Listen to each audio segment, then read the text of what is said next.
Hello, ladies and gentlemen. Good evening. My name is Stefan, and I'm the founder of W2AA America, a social welfare organization dedicated to uplifting Black voices and relentlessly pursuing Black liberation.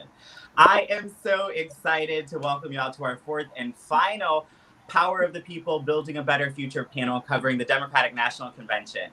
Tonight, former Vice President Joe Biden will officially accept his party's nomination for President of the United States.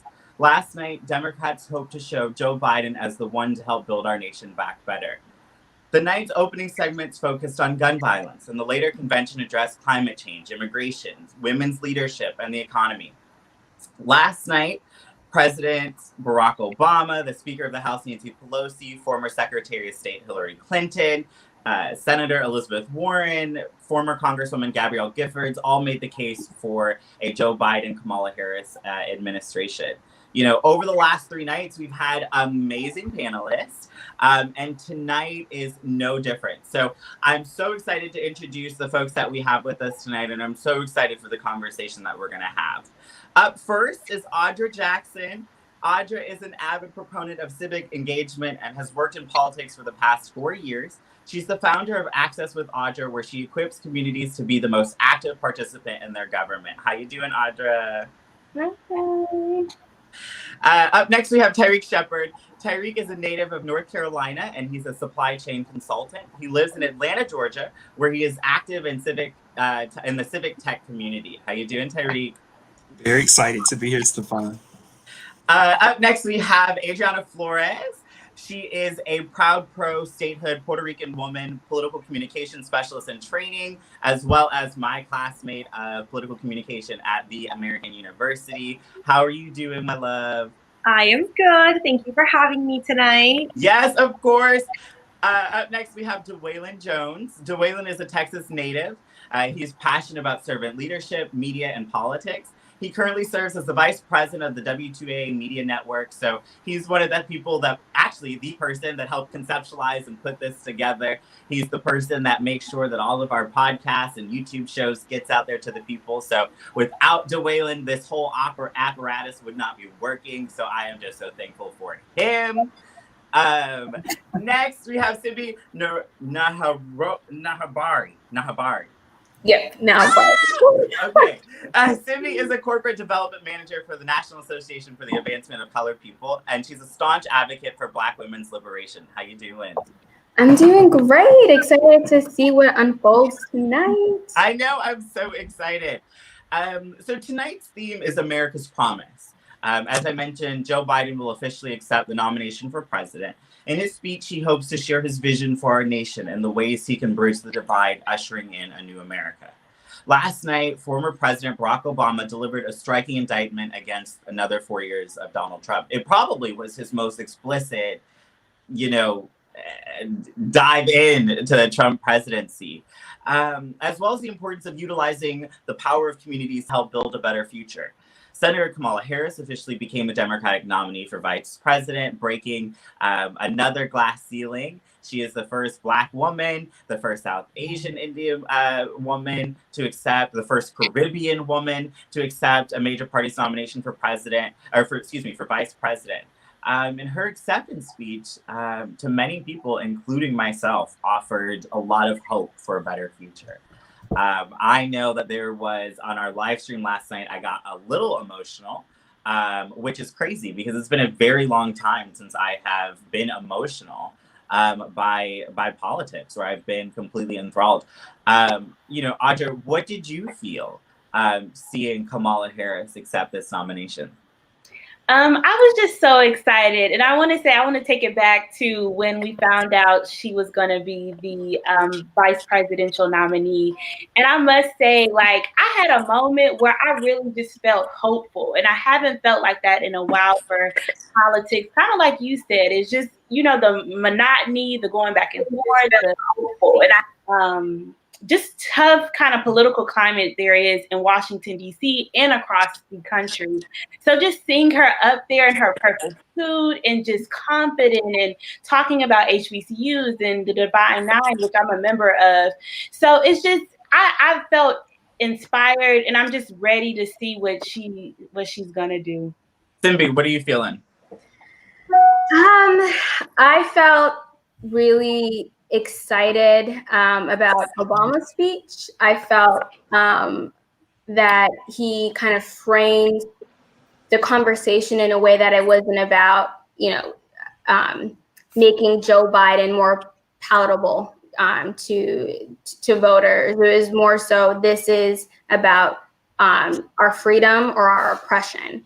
So you can either vote for a ticket that supports your basic liberties and wants to continue those liberties, or support a ticket that will continue in the economic and bodily oppression of the most marginalized of us. And I felt like that framing just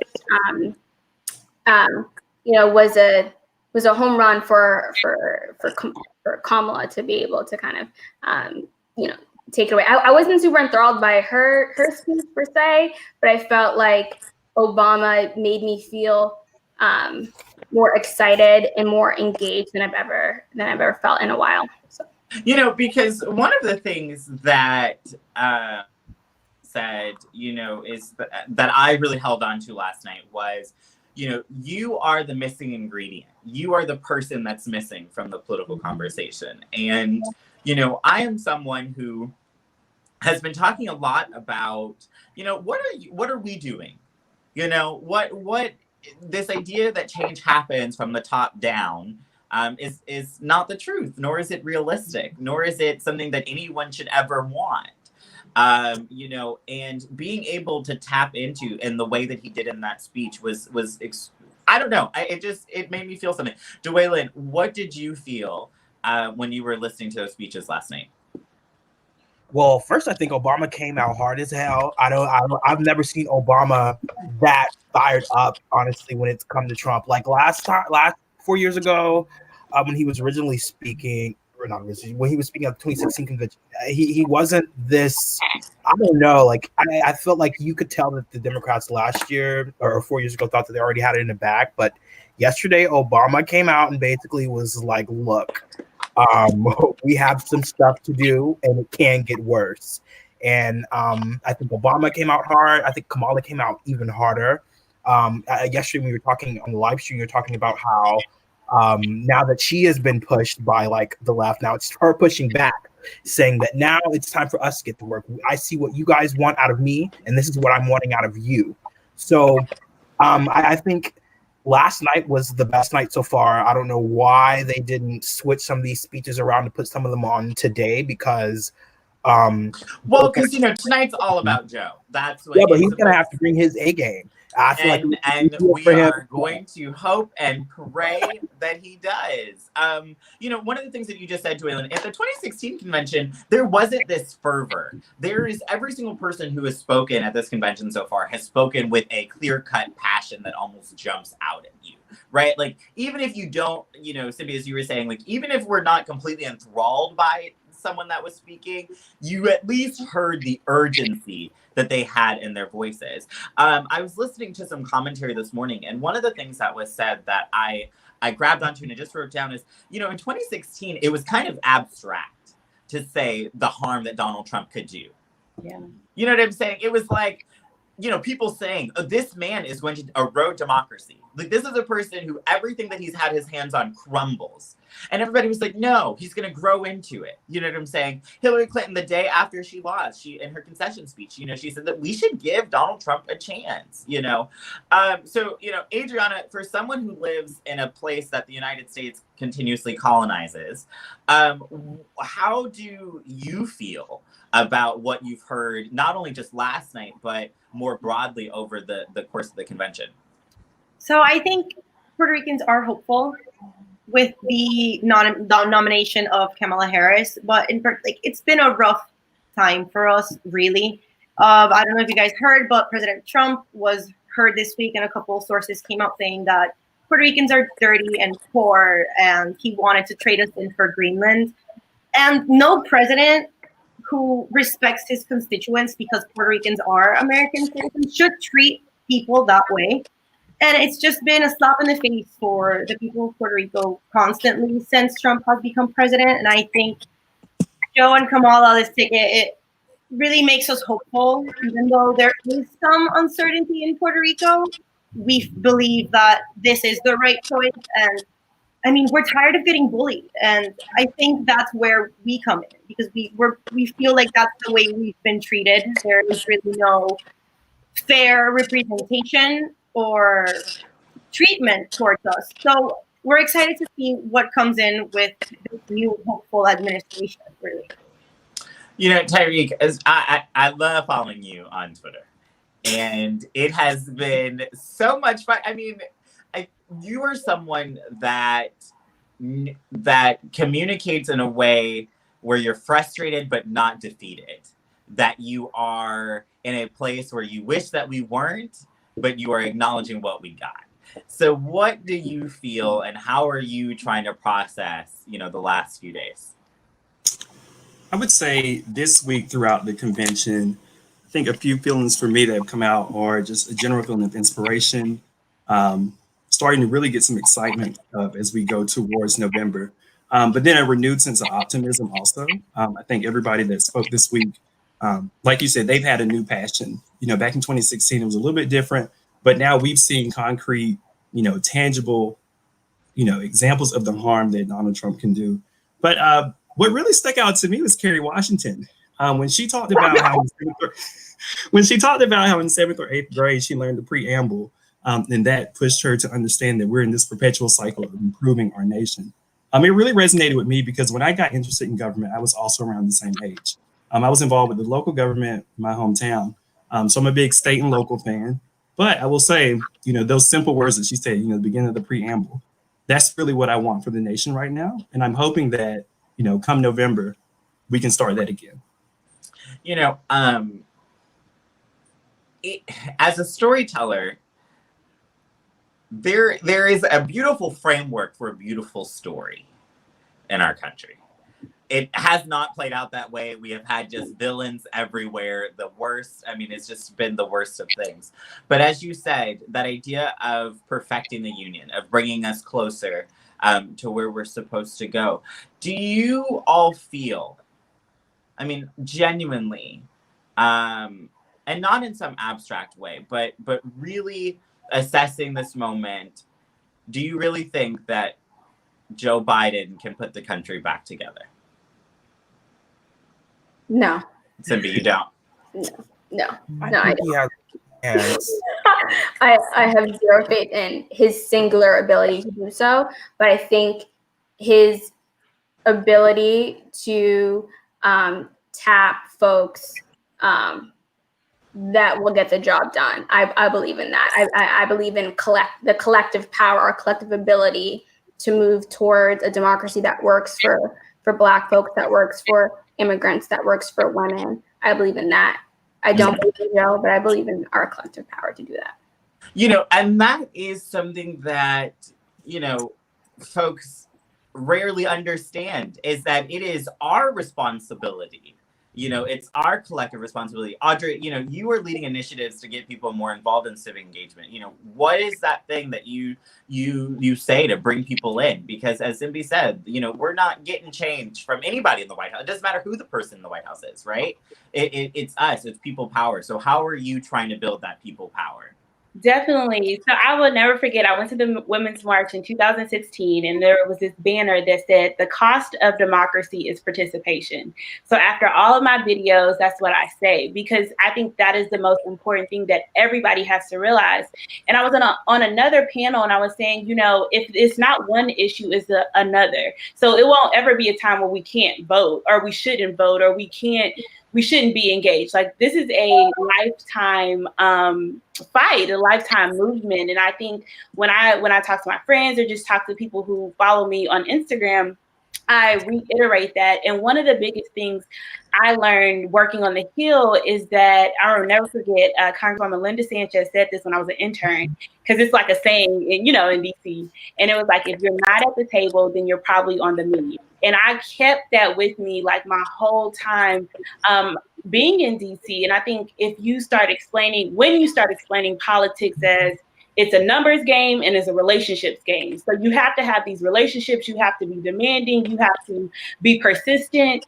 And once people learn about the overall arching theme, then they feel more empowered to be involved. And I think that's my biggest thing. I realize people want to be active. It's just, it's so big. You have the federal government, you have local, state, you know, it becomes very overwhelming. So it is my duty for the next 75 days, I think it's 75 days, to really help people feel that they have the knowledge they need to cast an educated vote in an educated ballot. So. Yeah, absolutely. You know, Adriana, we've seen, you know, across the country over the last few months, uprisings to finally get this nation to address, you know, its original pandemic. You know, the anti-Black violence, you know, sanctioned by the state. As we were talking before we got on, the people of Puerto Rico also rose up against someone that was exhibiting a lot of the same language that the current president of the United States used. How do you see the parallels there? And do you think that there is enough courage in this country for people to rise above Donald Trump? I certainly think so. Back last summer in 2019, Puerto Ricans went out into the streets and protested and literally took out a governor out of power because they were angry and upset at the way he would talk about us and the way they would treat us and the way that they wouldn't give out the supplies that we needed after Hurricane Maria, which was also a huge deal, which caused thousands of deaths. And so I think the United States has been mobilizing itself to do these kinds of things. I mean, if Puerto Rico, an island of about 3 million people, can get half of those people out in the streets to take out a governor, I think the United States has that power and capacity. And we've been seeing that this summer with all the riots going on and all the situations that we've been seeing. And it's hard to see all of this while you're locked up. Like, to me, last summer, I was able to see it firsthand, but imagine seeing that from a computer screen and feeling like you're not doing enough. Mm-hmm. So I think there are way more people in the United States that want to do something, have obviously been scared by the preconditions going on with the pandemic and everything, but we've been locked up and the passions are out there. And I definitely feel like there needs to be some sort of neutralization. Mm-hmm. And I think Joe Biden could totally provide that neutralization for us. And not only that, but he could be a leader with a heart. And I think that's what we're missing right now. Someone with some sympathy and empathy that can actually refer to the United States and say, I'm sorry for your losses and I'm sorry for all your hardships, when President Trump has probably or very few times done that. Yeah. And it's that human element that we're missing. And I think even though we are talking politics and we are talking about managing a country, you still need to have a heart. To be a good, you know, so last night Mustafa brought up a really good point around that thing, because we were talking about how it was after Barack Obama spoke, you know, how much of the focus this week has been that Joe Biden is a good and decent man, like like Michelle Obama said, right? That there has been this extraordinary push to make him out to be this amazingly good person. And I asked the question and I said, is it enough to just be a good person, right? To be considered good? And Mustafa said, of course, we absolutely demand more than just being a good person. But after seeing and letting our children grow up in a country, you know, with a man who is a sexual assaulter, you know what I'm saying, in the White House, who is a misogynist and a racist. You know, Simbi, one of the things that Hillary Clinton said last night was Joe and Kamala could still get 3 million more votes and would still lose, you know? So how are we in community, if you're having conversations with people, you know, how do we get them to show up and participate when it does seem like the system continues to fail people? Yeah, so I think it's not about framing the conversation around the man. It's about framing the conversation around the issues. Mm-hmm. The man is not exciting. The man is fallible. The man has failed on numerous occasions. Yeah. When we talk about his positions on the issues and how he will lead this country to towards more equity for Black and brown folks, I think that's what's going to get people to the polls. Framing the conversation around, you know, good old Joe is not helpful. Yeah, he's just another white man. But what are you going to do about my bodily autonomy as a Black woman? What are you going to do about my healthcare? What are you going to do with the immigration crisis? Let's talk about those issues. Let's not talk about, your trek to Delaware. Yeah. So. Period. Go ahead, Audra.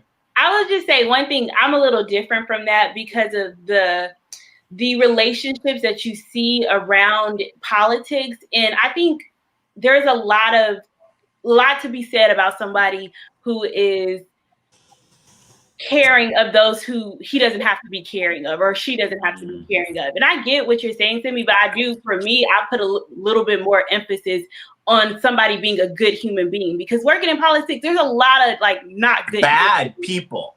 And you don't want that as a president. And obviously we all know that. But I think I personally learning more about his story. It did resonate with me, especially with the grief and loss, because it's there's a certain level of, I think, an extraness that comes with someone who's kind of gone through something so traumatic in their life, an extra amount of fight. That's what, from that perspective. And you know what? And there's actually, to what you're saying, there's a good is not the right word, but there's a parallel there between, Donald Trump just lost his brother last week. And in the statement that he put out was completely self-centered. You know what I'm saying? He has botched our response to the pandemic, right? And over 170,000 people are dead because of Donald Trump. You would think that it hitting so close to him that maybe he would be able to take a step back, but obviously that's not him.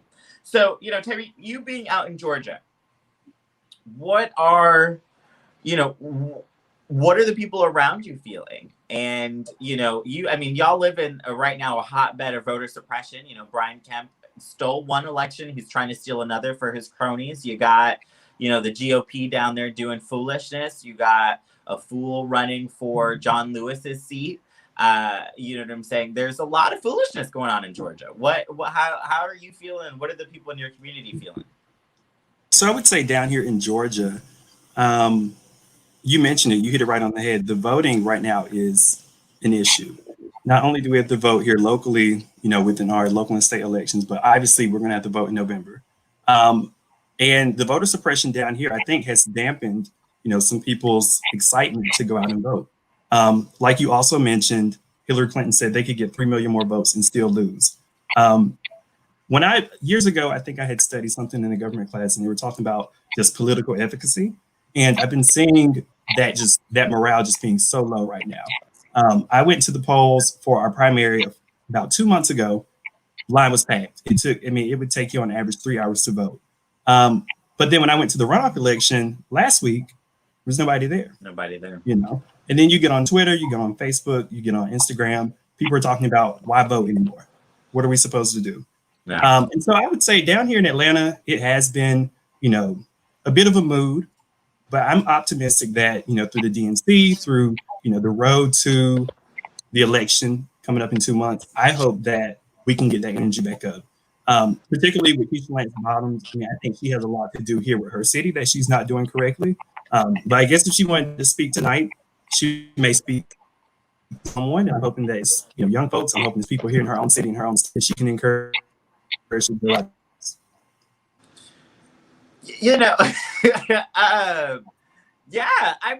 Because here's the reality, and I think this is an amazing point that Simbi hit on, and I just want to continue to hammer it, is that no elected official, no president, no senator, no member of Congress is going to bring the absolute liberation that communities need. That's just not going to happen. It happens on a more centralized level than that.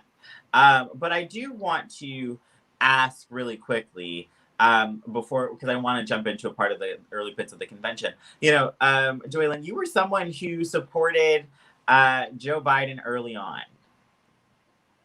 Why did you support Joe Biden early on? And let me just preface this, that Joylyn, I think the first time that you tweeted about supporting Joe Biden, I think I called you and was like, girl, so what is it? honestly, well, I think it goes a long way. I think when we first had the conversation, it was one of the episodes for We Trail America that we were talking about how I felt that for a long time, like I don't really think that Black people have had the opportunity to vote without other people in mind. So I want to preface it with that. So yeah, I really have been honestly pro Biden since he announced. I don't know what really about him. I don't think it's him necessarily. I think it's just the image of him and what I feel like other people would be comfortable with. And I also believe that he understands that he would be a transitional person. Like he's not here to try and do all these things. He's here to try and usher in the new generation of people so we can effectively try and make the progress that we need to make. And that's what I get from Joe Biden. And I really don't know like what it is. I just felt that that was the right thing that needed to happen from the jump, honestly. But that doesn't mean that I didn't think that he was lacking in places.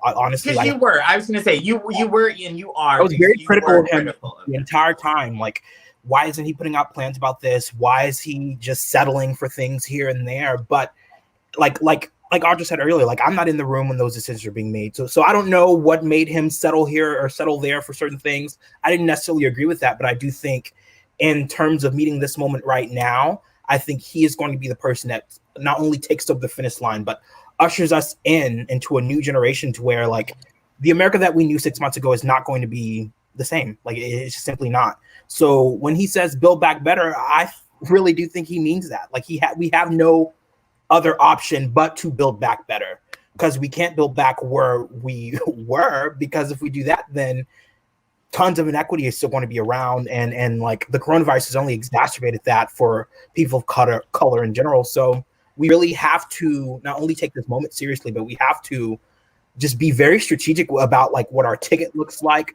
which is why like on like Kamala Harris yesterday, like I've never like I obviously there's let me shut up for Miss Keisha. Let's listen to what Keisha got to say. Well, good evening. I feel really good. Thank you for asking. My husband, on the other hand, is still having many of the lingering side effects that people talk about, but all in all, our family's doing great. Well, I'm glad to hear it, but boy, I think a lot of Americans are going to be dealing with that for a long time. Hey, Mayor, I wanted to ask you something. Is Atlanta ready for Election Day? We will be ready, and we are going to do everything that we can to make sure that voting goes smoothly. But we are encouraging people, if you can vote early in your state, to please do so. Early vote during the early vote. Perfect. Excellent advice. Over 40 states now allow some form of early voting. Okay, stay safe, Mayor, and I turn it over to you. Well, thank you, Julia, and good evening. I'm Keisha Lance Bottoms, a mother of 4 and mayor of Atlanta, Georgia, cradle of the civil rights movement, and like so many other cities, a place where the struggle for human dignity continues. I'm proud to have grown up in this city, educated in its public schools, and blessed to have known our hometown heroes like Dr. Joseph Lowry, Dr. C.T. Vivian, and our teacher, our friend, our conscience, our congressman, John Lewis. He walked gently amongst us, not as a distant icon, but as a God-fearing man who did what he could to fulfill the as yet unfulfilled promise of America.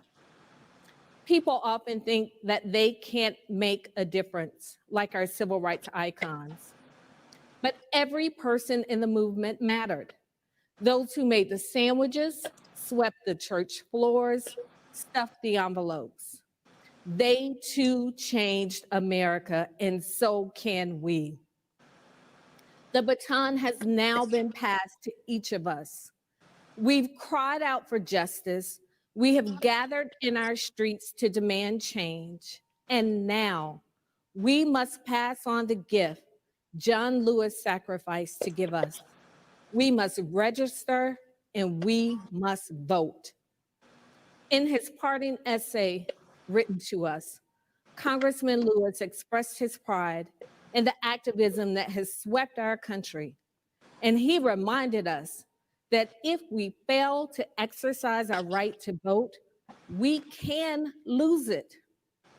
There are those who are disgracefully using this pandemic to spread misinformation and interfere with voting, forcing many in 2020 to still risk their lives to exercise their sacred right to vote. A right that has already been paid for with the blood, sweat, tears, and lives of so many. So let's stand up for our children, our children's children, and for this great democracy that our ancestors worked to build, and let's vote. And let's organize to get others to vote with us. You can help make this happen by texting VOTE to 30330. We know how important it is that we elect real leaders like Joe Biden and Kamala Harris, people of honor and integrity who hold justice close to their hearts and believe that the lives of my 4 Black children matter. In the words of womanist poet Audre Lorde, your silence will not protect you. Congressman Lewis would not be silenced, and neither can we. We cannot wait for some other time, some other place, some other heroes.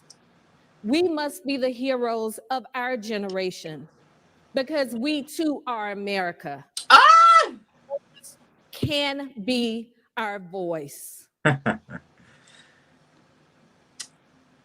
So, Tyree, you can respond. Oh, thank you. I was waiting for the opportunity. So I'm not, I'll be quite honest, I'm not a fan of Keisha Lance Bottoms. I'm not a fan either, but absolutely not. And well, I will say one thing, I had no idea she had 4 kids. I thought she had like 2 or 3. So she must not post one of them. But she was like Atlanta's the creator of the civil rights movement. But my question is, you can even look back a month or 2 ago and how she responded to protesters in her own city. It was, I thought, relatively inhumane considering exactly what was going on. If I had to sum it up, I'd say I think she's a fraud. I would not vote for her again. It's a bunch of lip service and she's pretty boring. So that's my opinion on Keisha Lance Bottoms. Well, so, Cindy, working for the NAACP, there is a huge, focus on, there's a huge focus on voting. But isn't it, we know that it's more than voting, right? Why are they talking about that? Wow, where do I begin? Yeah, I mean, I think what's so upsetting to me as a Black woman, as an immigrant, is when certain marginalized communities, we only mobilize these folks when we want them to vote. But when it comes to incarcerated folks, when it comes to returning citizens, when it comes to people who are immigrants who are just struggling in their day-to-day, like, how do we activate these folks beyond the election cycle? There's more to engaging in our democracy beyond showing up in November. And I think folks who are disenchanted with GOTV, I get it. I'm with you. And I think there's more work that needs to be done, and there's more conversations we need to have about equity beyond the polls. Beyond the polls, absolutely. Let's listen into this John Lewis tribute. And since I've been in Congress, another 5 times. The means by which we struggle must be consistent with the end we seek. Someone who has navigated thorny issues of policy, not by castigating alone, but by also encouraging people to be better than they think they can be. Today, we are considering a fair housing measure which not only protects our nation's minorities, but it protects the needs of those with disabilities and families with children. How long do we have to wait before we decide to ban assault weapons? We have another opportunity to bring more of our citizens into political participation. I have on my marching shoes. That's right. I'm fired up. I'm ready to march. And all of these decades later, while he and others of his generation achieved much, we're still fighting against police brutality and fighting for our voting rights. And so we best honor him by continuing to fight the good fights that he fought, by staying in good trouble.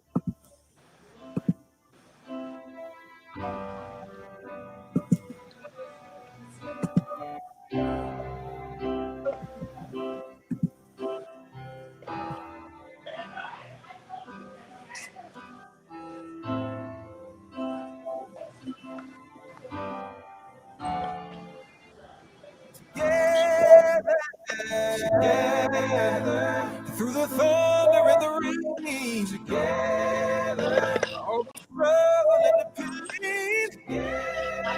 Can't you see we are the same? Our freedom can't wait another day. So together, let's fight for what's right, no matter how long or how dark the night. We will create the beloved community. We will redeem the soul of America. As a nation and as a people, we will get there. Climb to the mountain top, and one day we'll win together.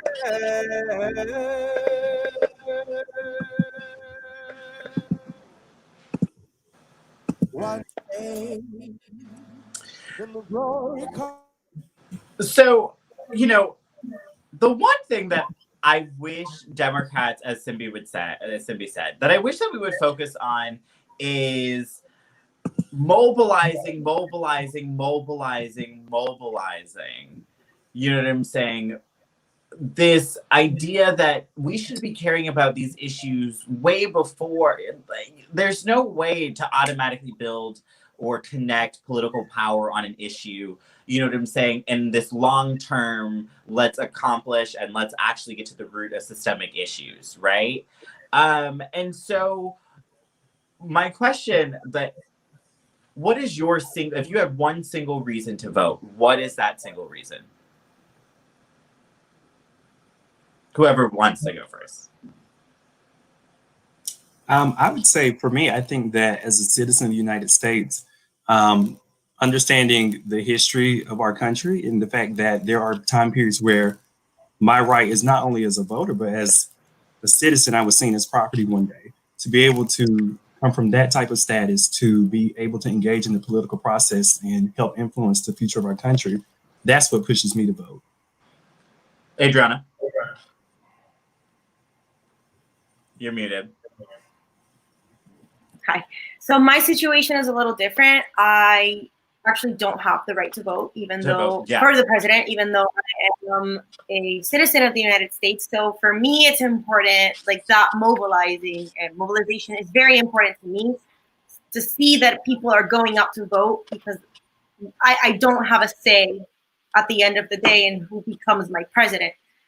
And it's important to get out the vote. And I understand why you would say it's not as important, because we need to go into the issues. But as someone who doesn't have that right, that to me is the most important part of all. Like getting you guys to get out and vote, even though at the end of the day it may or may not benefit me. Just the fact that you have that privilege and that right, and that you can exercise it, I think is the one thing that should be taken into consideration. And even though we're not really taken into consideration in the bigger picture, that's something that should also be up for discussion. Mm-hmm. Audra, what are you feeling?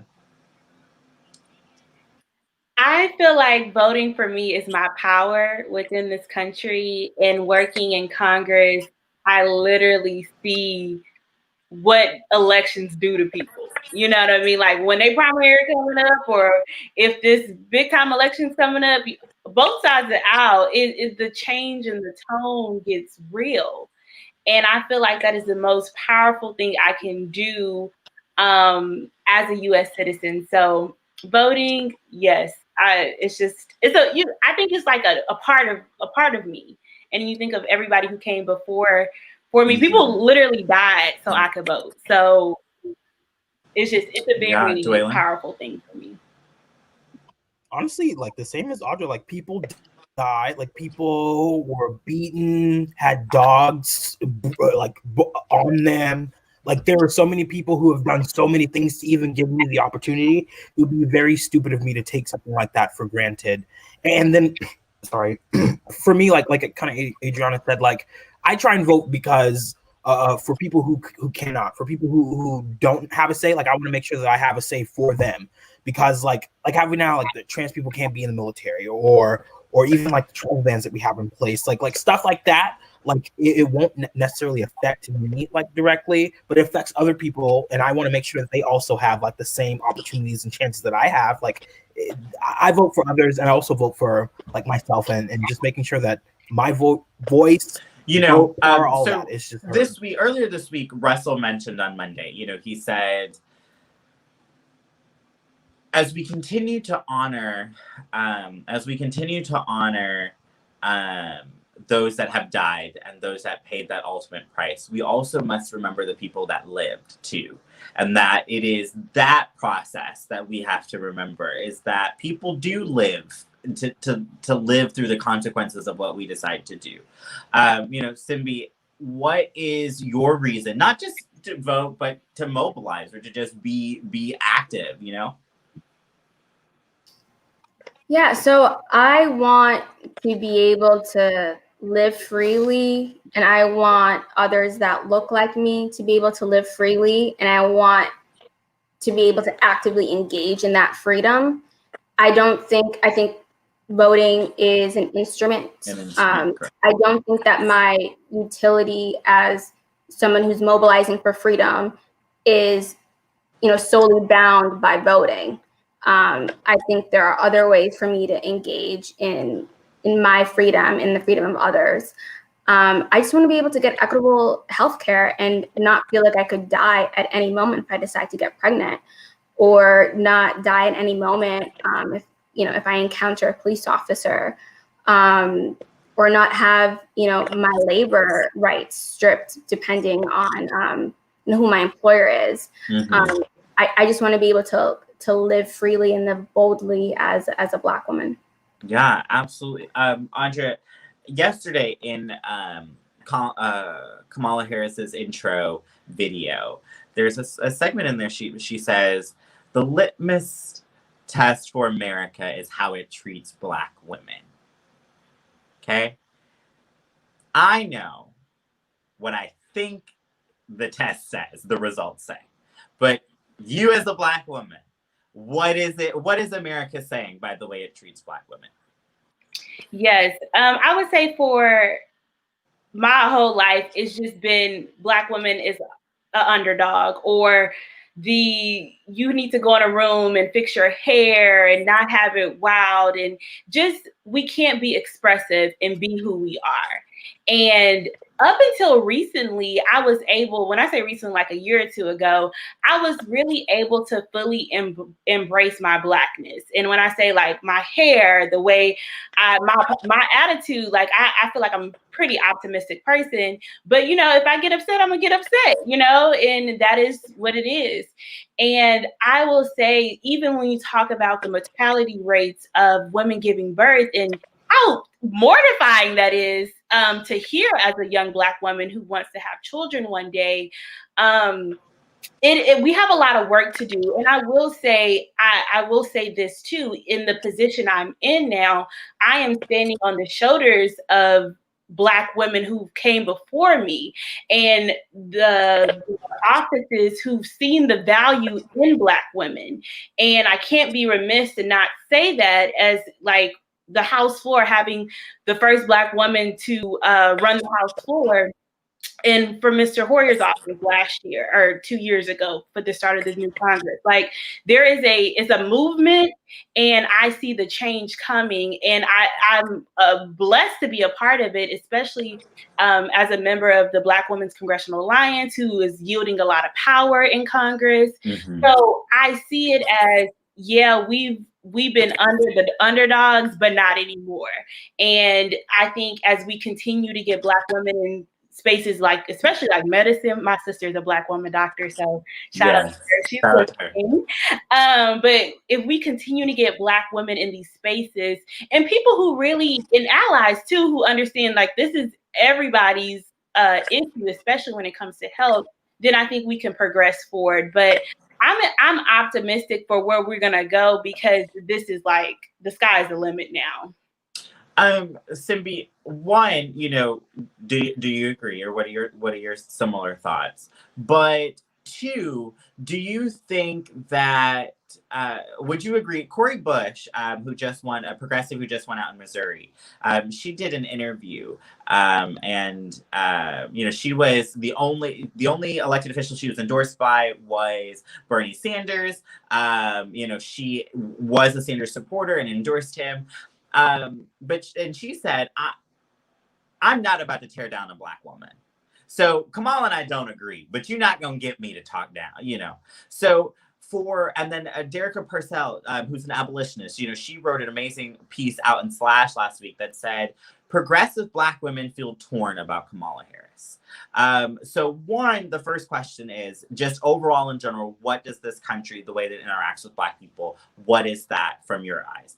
And then two, you know, how do we build a party that centers and uplifts the Black women who are the backbone of United States democracy, pretty much? Yeah, so I think this country's history has been one that has economically benefited from the oppression of Black women, and you know, has stripped us of our bodily autonomy in more ways than one. I don't feel the same level of kind of optimism as my colleague here, but I'm so glad that you do feel that way. And I don't feel that way when I just look at, you know, some of the staggering statistics when it comes to you know, healthcare equity, when it comes to even our business. I mean, even our ability to access capital in creating small businesses or creating our own enterprises. None of that really feels very uplifting to me. However, I do feel like in order for this country to start centering our liberation as Black women, we need to make space for dissent. I think continuing to silence Black women who disagree, that is, again, just polarizing our community, and you know, just erasing our experiences as, you know, a very diverse community of Black folks. We don't all have to be on one bandwagon to you know, to believe in the liberation of Black folks. Women, yeah. So. And that's actually, and I want to stick there too, because that's so important that we all have a different avenue of getting towards that end goal. But on that avenue, the other night, a New York representative Congresswoman Alexandria Ocasio-Cortez got 1 minute to second the nomination of Bernie Sanders for president as necessary, you know, by the convention rules. Someone like John Kasich, who got a while to talk. Simbi, you know, do you think we get to that future by Democrats trying to be the big tent party for, you know, white folks who may just hate how openly racist Trump is, if that makes sense? No, I mean, I think we need to stop pandering to folks. Like, you know, I understand the sentiment of wanting to draw in Republicans who, you know, are unhappy with Trump, with conservatives are unhappy with the Republican Party. But let's not forget our core base here, you know, the base that continues to vote in Democrats, which is Black folks, Black women in particular. And when we allow another white man to speak and diminish the voice of women, that's really representative of our values as a Democratic Party. So I think there's deep change that needs to happen. That needs to happen. Tariq, you were shaking your head. Do you agree? I absolutely agree. I mean, I can see in the comments somebody said holding space for dissent. Quite personally, I don't look for the Democratic Party to be a catch-all of people who are dissatisfied with Donald Trump. Like you said, they may be upset, but they might be upset about how openly racist he is. I think there's still a lot of things, especially John, who was there, that he believes that he would do that go against who I am as a person. And so I don't see the point in having somebody like that there taking up space that could be better utilized within our own party. I think it really, I don't know, like it really depends on like the person and like where you're coming from, because like one person can, what am I trying to say? Like one person like obviously has like a root of values and a root of things that are principles that are like really important to them, and another person will have a root of principles that are really important to them. But I think in terms of like the Democratic Party being a big tent party, I think that's something that we've always generally been. I think ever since like the FDR days, I'm pretty sure like he ran on the mantra of having a big tent party, and I do think that sometimes when you run on that, like earlier when I was talking about how Joe Biden kind of was settling on some things, and I felt like that were bad. I think that is kind of the downside of having a Big Tent party. Like you're trying to get as many people as you can inside of this as you can, and you're just going to turn people off. So I think I always try and relate it back to the context of the moment right now. And I think in the moment right now, I think we don't have really any other choice but to try and get as many people to vote for us as we can, because like we heard last night, like we could get 3 million votes again and still lose. So I think right now it's just a sense of urgency of trying to see like whoever, wherever, like go vote, make sure that you're understanding why you're voting, but also understand that like make sure that you're talking to the people who are also connected to you, because like I said, like it's not guaranteed. Like even if the polls say this, even if like other people are saying this, like it's just not guaranteed a win. So that's why I think there's just ebbs and flows to like the big tent mantra. But I think it really just specifically, like I think it's just really about this moment right now. Yeah, but and I'm just going to push back a little bit because I think for the future of where we're trying to go, there needs to be more room. Ayanna Pressley, I don't know why she wasn't speaking tonight. Ilhan Omar, Rashida Tlaib. Why aren't we getting these amazing women of color, Black women, who are out here, doing the damn thing and are really the ones saving our country? And the reason I believe it's just the ingrained misogynoir that exists everywhere, right? It's just this complete invalidation of the work that Black women do. Similarly, Adriana, I feel like we're missing the vast diversity of Latinx folks that are representing, nearly not enough in our government, but the folks that are, for example, like Julian Castro, the former, housing secretary, who is someone that gave an amazing vision for this country. We don't see him anywhere. Andrew Yang had to be folks had to protest for Andrew Yang to get a spot at the convention. So what does what we're hearing at the convention line up with who actually gets to speak here, if that makes sense? And the words of Simbi, who gets a voice and who gets silence? Yeah, no, I think it's interesting because, as you said before, AOC just got a minute.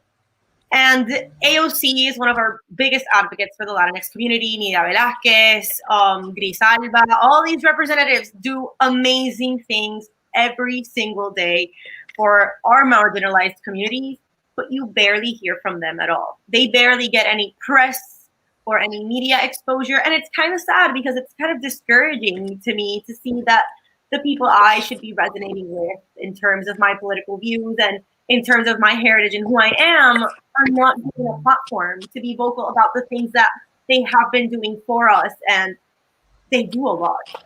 And behind the closed doors, everything they mobilize in terms of like healthcare or natural resources, especially the Natural Resources Committee in Congress, these places don't get a platform. And to me, it's hard to keep up with my voices because those are the ones I'm hearing, but I have to dig hard and long to find them. So I wish to see more of those voices, maybe in the next upcoming election, in the next Democratic primary, national convention. So that's one thing I'm really hopeful about. Yeah. Well, it looks like it's time for us to take our break. So, y'all, we're going to take about a 10 to 15 minute break. We'll be back here to tackle the rest of the convention and hear Joe Biden accept his party's nomination for president. So, y'all just go ahead and make sure that you mute your mics, and I'm going to change the screen. So, I'll talk to you guys soon.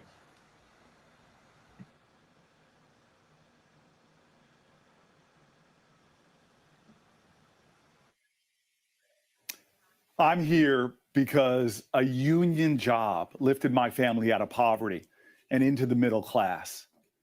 My grandfather left the Jim Crow South for Detroit, joined the UAW, and got a job on the assembly lines during World War II.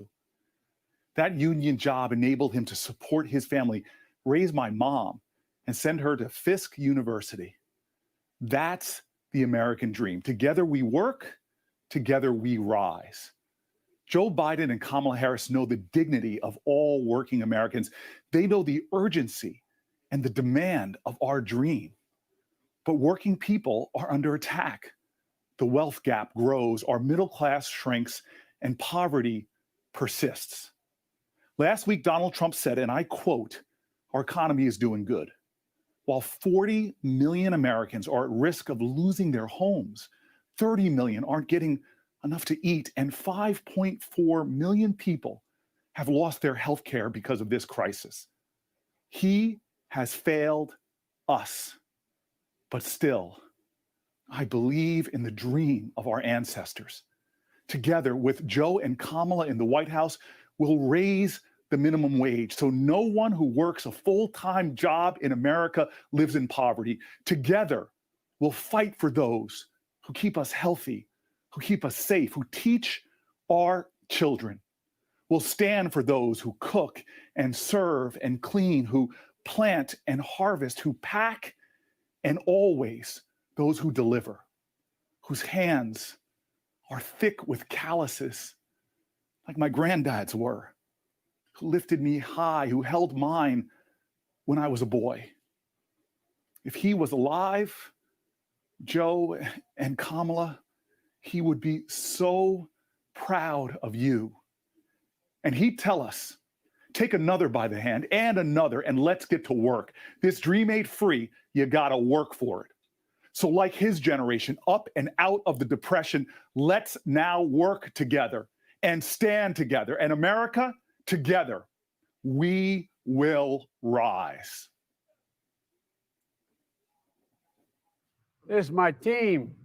You guys build America, not Wall Street. Unions build America. That's right.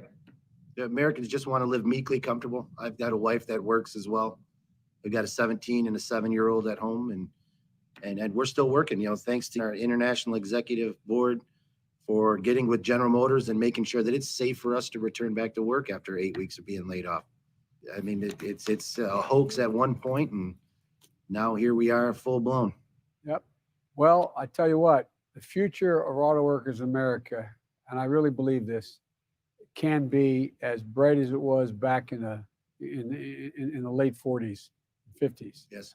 Simple reason. It's an iconic industry. It's an American industry. We made it. We made it. Yes. Thank you. It's been a very interesting 2020. I've been in the fire service 16 years and never experienced anything like COVID. We had to change our whole tactics, the way we did our day-to-day. And now at a hurricane that just came in 2 weeks ago, and we were almost right on the eye. And I mean, we were doing things we never thought we'd be doing. Water rescues with masks on, having to worry about COVID. It was interesting. How's your family doing? Well, I'm a single dad. I have a almost 5-year-old who's in my world. And I'm very lucky that my parents are retired. My mom actually retired right after my daughter was born to help us with her. And she was so looking forward to pre-K, going to the big school, as she says. And then unfortunately, all this COVID came in, and now it's all going to be online schooling, which I'm fortunate. I have my parents, but I do have a lot of guys that are double income families, and they're just trying to figure out how they're going to do it with their kids. What arrangements are they going to have to make, since they're not going to be going to school? It's going to be online. It's 2 people in my household. I have a family of 2, and we have grown-up kids that are no longer in the household. But it takes 2 people to build. We have an ongoing goal of a 5-year goal of buying a house in the next 5 years. So hopefully we'll save. Look, everybody, you talked about the middle class. The fact is that the way middle class people generate wealth overwhelmingly is building up equity in their home. And that's what gets passed on from one generation to the next, the equity in a home. You know, the middle class is continuously taking hits. And one of the reasons why we're on this call is we realize how important it is to have you in the White House. We need a comprehensive energy policy for renewable resources, which I know you have one. And if we're going to build the middle class, it's about the jobs. The future really rests on investment. We're going to be investing $2 trillion in infrastructure, ports, bridges, highways, making sure that we have access to do things that really make a difference, like what you're doing at solar facility outside of Harrisburg. You know, I'm a Scranton boy. You know, central Pennsylvania is okay, but, you know, Northeast. So keep the faith, guys. Right. Okay?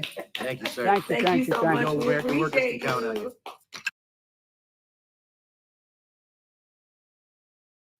I know it's not typical for a former Surgeon General to speak at a convention. Surgeons General are appointed by presidents, but our work isn't about politics. Our highest duty is to the public. Our true guide is science, and our job is to speak the truth about public health, even when it's controversial or perceived as political. So here's the truth. Our nation absolutely has what it takes to overcome the COVID-19 pandemic that's claimed tens of thousands of our loved ones. We have the talent, resources, and technology. What we're missing is leadership.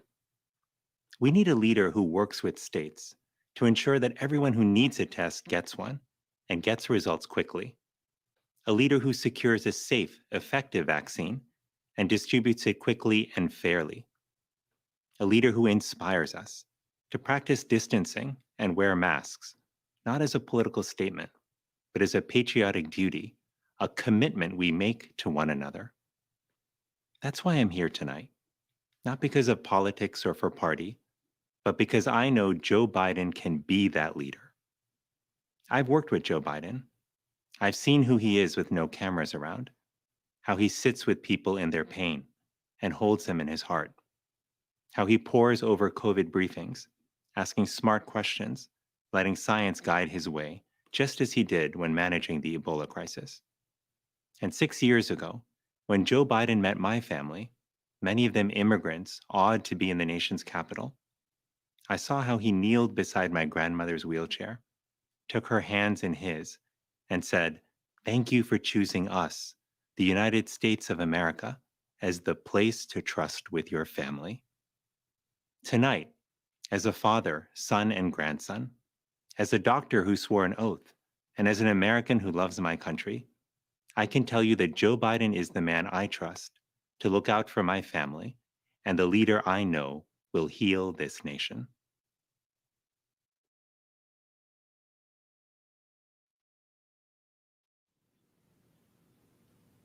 Hi, I'm Senator Tammy Baldwin. When I was 9 years old, I got sick, really sick. I was hospitalized, but since my grandparents were the ones raising me and our family's health plan didn't cover grandkids, they were forced to pay out of pocket for my 3-month hospital stay.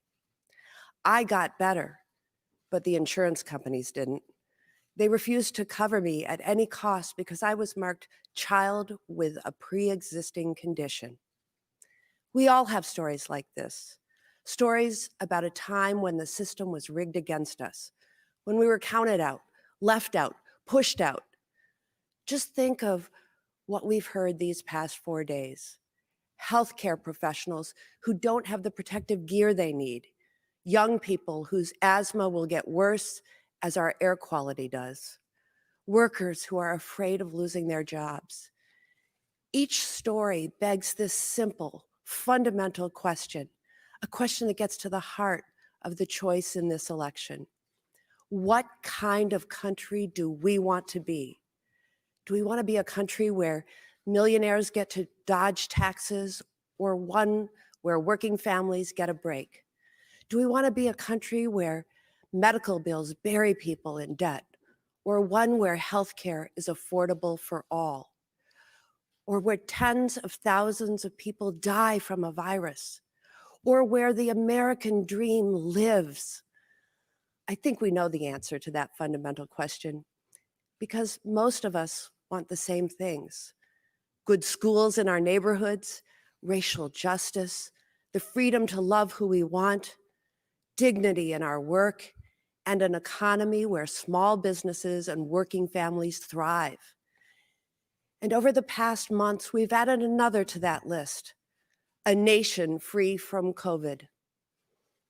That's why Joe Biden and Kamala Harris are the only answer in this election. Trust me, they are.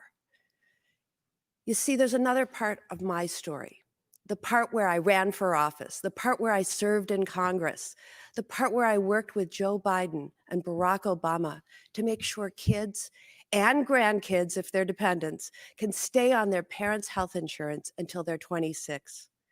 We got that done. And yes, it was a big effing deal. That's the America I know. That's the America I love. And that's the America we will be with Joe Biden and Kamala Harris in the White House. A nation that plans, a nation that builds, a nation that builds back. Say it with me there at home, a nation that builds back better. Here in Wisconsin, our state motto is just one word: forward. This November, let's move forward and never look back. Thank you.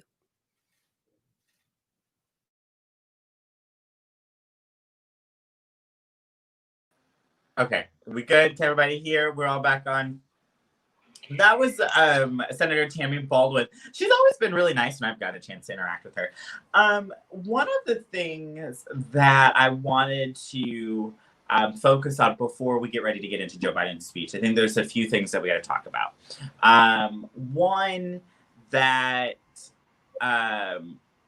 Joe Biden is a person who, got some criticism when he was at the start of his campaign, especially around his relationship with known segregationists and folks that are, that set up and created racist policy in our country.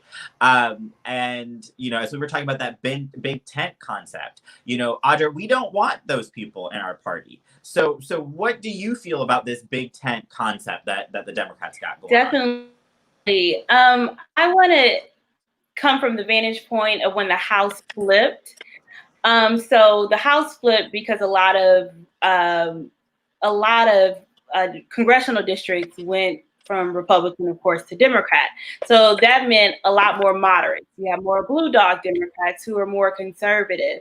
And I will say this, from my vantage point, you don't have the racism in that. Like, unlike back in the day, I think there was, of course, more racist people. But I will say, after this George Floyd thing, I think people are starting to understand that this is not just a Black issue. Racism, criminal justice reform, this is really an American issue. And I think I would say, when it comes to the Big Tent, I personally see it's going to be very difficult to keep everyone happy in the Big Tent, because it is, I don't want to say opposite. I think there are a lot of things that are very like-minded, but it is a lot of things that can be polarizing. And what I will say, from the vantage point of just Congress, the House of Representatives, and to be specific, it is going to be a numbers game. So if you get more and more progressive members who start voting against bills, then their agenda is going to proceed forward. If you continue to have more and more moderate members who come and are like, look, y'all not doing all of this. We need to keep our districts. You have frontline members, then it's going to be moderate. So I think something that everybody can start paying attention to now is the makeup of this freshman class, because we're going to have more and more progressives coming in and potentially more moderate people. So it'll be interesting to see how everything is juggled. I must say this Congress, from the bills that I've seen go on the House floor, they've been fairly good. I mean, we had a minimum wage bill. They had increasing the minimum wage, let me say that, a bill about immigration. So it's gonna be hard, but I'm excited to see that aspect of the Democratic caucus move forward. Absolutely. Another criticism and some allegations came out when the former vice president first announced his presidency. A lot of it had to deal with some folks that were around him, some women folk around him feeling uncomfortable with the way that he approached, interacted, and shared space with them. As we tie in the Congress, that that this historically is the most women folk in the United States Congress, and that Democrats are supposed to be the Me Too party, and this is what they're battling. Simbi, how do you think the party needs to work through and to reconcile this? And do you think that in your opinion, do you think just choosing a Black woman vice president is enough to really mitigate the harm that was done, or the alleged harm was done? Yeah, no, I absolutely do not think that just having a Black woman VP addresses any of those concerns. I feel like in this moment, there's a lot of conversations around performative gestures, performative activism versus what it means to be an accomplice, what it means to be a co-conspirator in our equity and our liberation. And I think when it comes to what it means to be an accomplice to the bodily autonomy of Black women, there needs to be, beyond conversations, there needs to be policy and reform. And I think Joe Biden needs to ensure that the folks that surround him are really committed to that kind of leadership. We have to do more for our Black women. We have to do more for women. We have to do more for trans folks. And the constant silencing of our voices in order to kind of placate folks to say that we need to vote for Joe, so let's sweep sexual harassment under the rug. We need to do this, so let's sweep X, Y, and Z under the rug. Like, that needs to stop. And we need to give this the policy and the structural reform that it deserves. Yeah, absolutely. And Terry, it's so necessary, right? Don't you think that we don't just say that we're not Donald Trump, right? That we actually do hold ourselves to higher standards. What do you think that because tonight this seals the deal. Joe Biden, Kamala is what we got, but we got 4 years to build some people up, to really consider our future people power. So what do you think, about what Simbi just said, and actually raising up leaders who have a conscience, and that sexual assault should not be a part of your story, right? That we got to work through and process. You should have known not to touch, to do something inappropriate like that. So what are your feelings? I would say, personally for me, I think that sexual assault particularly is something that I take very seriously. And I think that if you're going to lead a nation, or not even a nation, anything, that just can't be something on your track record. I would say, understanding the stories of how Joe Biden may have made people uncomfortable and whatnot in the past, that needs to be discussed, that needs to be brought up, and he needs to be, held accountable for how he interacts with individuals. But I think with Donald Trump too, I'm ready to get him out of office. I've been very dissatisfied with the current administration. Looking forward to the next one. I know that there are, scenarios, situations that will arise, from the past and going forward.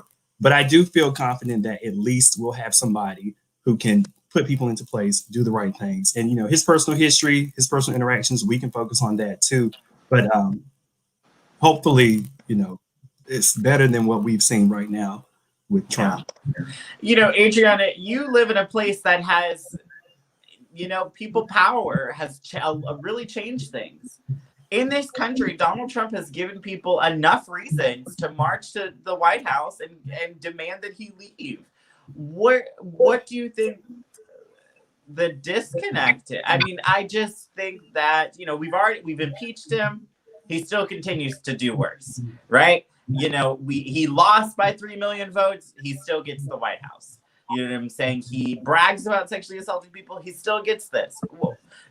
And as Cynthia said, as much as I believe, and I'm an optimist and I believe in goodness, I don't know if I can trust, white supremacists who want to cling to power to give up that power, right? So what can the people of the mainland United States learn from the people power that rose and continues to rise in Puerto Rico?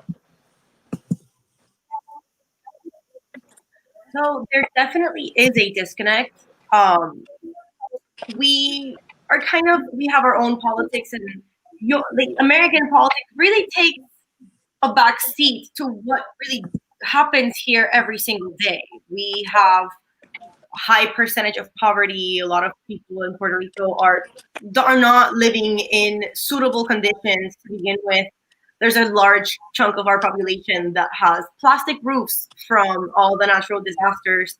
I think that the people in the United States should really take into consideration that disconnect and find, let me see how I put it.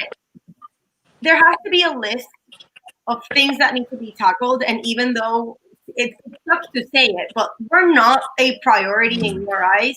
So I think that there should be more of a realigning of those priorities, and there has to be a spotlight shed on this marginalized group of people that don't get a say in the presidential elections, and that lives get affected very much so by any decision that is taken in the mainland. So that's my plea to everyone. I think you should remember that we are one of you, and we should also be treated with respect and with the proper recognition. So I think having President Trump as a president really showed us, taught us Puerto Ricans a lesson in how much we don't really matter. And it hurts and it sucks. And for example, President Trump came to Puerto Rico right after Hurricane Maria back in 2019. And threw supplies at people. He threw paper towels at a crowd of people that were there because they were waiting for aid and basic human necessities such as water or diapers for their kids. And he really didn't see the bigger picture. He just thought there was a lot of rain and a couple light posts went down, when in reality, hundreds of communities were flooded and completely destroyed. Hundreds of kids went hungry. Hundreds of kids were without school for months. And that's not America. You don't hear those things happening in the mainland. Why should it be happening to us? And that's where I have a lot of issues with the past presidency, because Puerto Rico has been stomped on for the last 120 years. And these past 4 years, I think we've been stomped on really, really hard. And I don't think this community deserves it. We do a lot for the United States, and we get a lot from you guys, but we have to be more included more often in the conversation. Well, and so I'm going to ask you one question before we start wrapping up some of our commentary to get into the rest of the convention. There are two, the United States is still, an imperialist colonial power that is still colonizing places. Guam, Puerto Rico, the District of Columbia. So is there the United States is what the United States. Puerto Rico, is there an overwhelming majority? I don't know too much about Puerto Rican politics that want to be. I would love Puerto Rico to be a state, but is there an overwhelming majority of Puerto Ricans who want to be a part of this country? Or do they want to be their own independent thing? And how do we build the power from what's happening? To uplift as many Puerto Rican voices as possible, and for y'all to create your own destiny. So thank you for that question. I actually really appreciate that you asked that. Right now, you can totally tell our country is torn. There are a lot of people like me who believe in statehood because we see what the United States can do for us. We know the benefits it could bring to be a part of the United States, that equal treatment, equal respect.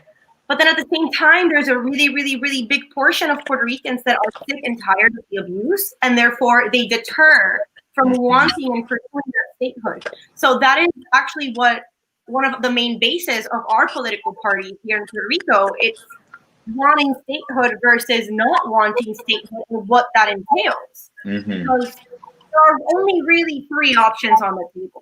We either pursue statehood, we stay as we are, basically a colony, free associated state, or we pursue independence. And in reality, two of those options are really out of our reach, being a part of this United States, becoming a state, or reaching for independence. And so we're stuck in this like gray area in the middle where people want very different things, but it's because they have their own reasons. Like most of my friends don't believe in statehood, but it's because they feel that we don't matter enough to ask for it. We don't matter enough. They don't care about us. So why should we pursue something that people aren't paying attention to, or that at the end of the day will just leave us right as we are? And it's a very valid question. And it's something that I think about every single day, really, in conversations with everybody I know. And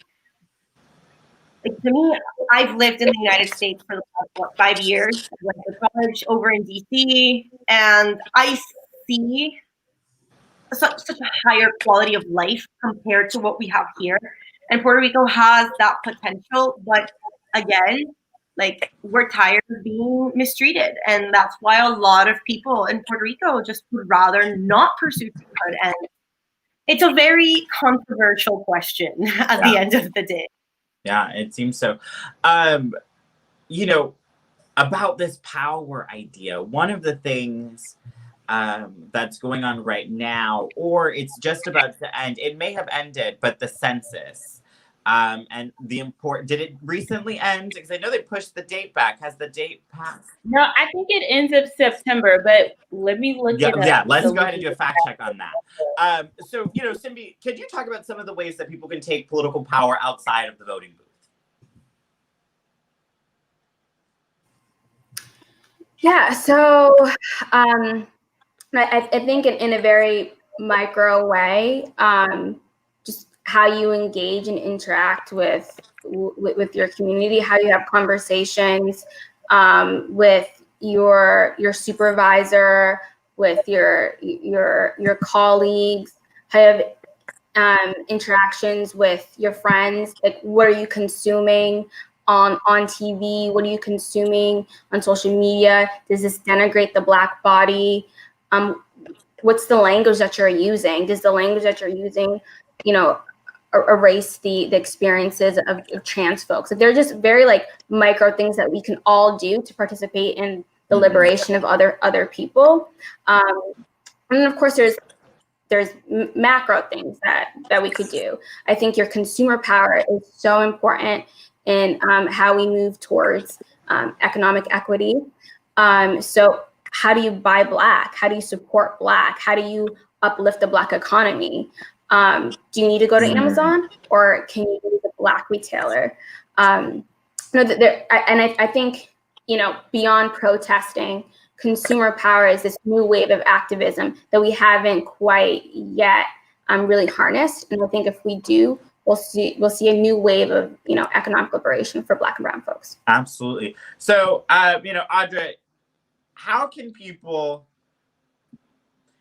because in this country, we give a lot of land power to vote and not enough people power, right? So how can people take ownership of how many members they have in Congress and how many people represent them and who represents them, and how, how are those districts or how are those things decided? If you could give some people a little civics background just real quick. Because I do think that that is super important, that this is more than just showing up on election day. It's more than just tuning into this panel, that there are so many multifaceted things that we have to do. And as you said, it does start from us just knowing. So Audra, what would you want people to know? Yeah, so first and foremost, as we mentioned, taking your census, because every 10 years, it's constitutional, like it's in the Constitution that we have to do a census. So now, once you do your census, based upon the number in specific districts, the state legislator redistricts a district. So like you have this piece of land and they're basically drawing a district around that piece of land. Here's where the politics come in. They're going to want to make whoever is in charge, like, so if the Democrats are in charge of your state legislature, and it varies by state because California does this a little different. Typically, they want to have their political party have more seats. So they're going to draw districts so where the seats are, favorable. And for instance, in Texas, they had these maps go to court. It gets very strenuous. So in Texas, like you had districts who were like this, and then it was like the skinny line would go to a suburb. So gerrymandering. So one of the most important things you can do is make sure you elect your state senator and state house member. Make sure they are aligned with your values, because those are the people who are going to be drawing the districts come 2021, once all the numbers are in for the census. And something super cool, I saw Representative Alexandria Ocasio-Cortez doing this big push, which was super smart, doing this big push to get people to raise money to doing this big push for people to take their census, because she was in this ad, it was basically saying her district could be redrawn. And the thing that people have to realize is they might not want a progressive district like that. So they're going to draw a line to make that district like 50-50. So a member where people really are in tune with Representative Alexandria Ocasio-Cortez, they're going to try to split that up and make it more of a moderate district. And I'm not saying that's going to happen, but that is something that the ad applied. So if you don't take your census, if you don't know who has the power in your state, state house, state senate, your state legislature, then, you end up having districts where you have this ultra, maybe conservative person that you might not like. So start with the census. Yeah. Can I add one thing about the census? Go ahead. So I think another important thing to remember about the census is how incarcerated folks, how they're overrepresented in the census in terms of how incarcerated folks are accounted for where districts are drawn. Yeah, exactly, instead of where they actually have resided in the past, which funnels more money into white communities and and then decreases the amount of resources in Black and Brown communities, and then puts more people in turn in prison and behind bars. Exactly. So it's so important for beyond the census, within the construct of voting, of like the importance of your vote, how your vote will actually impact how we interact with the census. And hopefully moving forward we can create a census where our incarcerated folks are represented equitably and it reflects the communities that we live in. So. Absolutely. So y'all, we're getting ready to, Joe Biden's getting ready to address the convention. So each one of you, I want you to sit here and think for a second. If you were in his war room, if you were with him right now, what would be the thing that you want him to know from you that you need him to do in this speech? Dwayne, let's start with you. I think the first thing is to kind of lay out what, even though like you can go see that on his website, but I think he should really lay out what he wants these next 70 days, 75 days to look like, and then like beyond. I would also like to get some more insight on like what his administration would look like, just kind of things like that. Because like Kamala's speech was more about introducing like us to her, but for Joe, I feel like we know him, so I think he's really going to need to try and hammer on exactly what he's wanting to do if he's able to take office. Tyreek, what would you say? I would say I would like Joe Biden to give us an understanding what is it that we're getting with the Biden presidency. I think the road to this moment has been, quite honestly, really easy for him. A lot of people agree with the sentiment that Joe Biden kind of just led to this nomination. I need to understand now, what are you going to do if you get to office? You know, I need to understand not only is this a presidency that's not Trump's, but what makes it unique to the point that I want to vote for Biden. Adriana? So I think he should really talk about what the next 4 years with Biden would look like, and what changes will we be seeing, and what will he do to motivate and inspire a country to follow him and actually pursue some Audra. changes.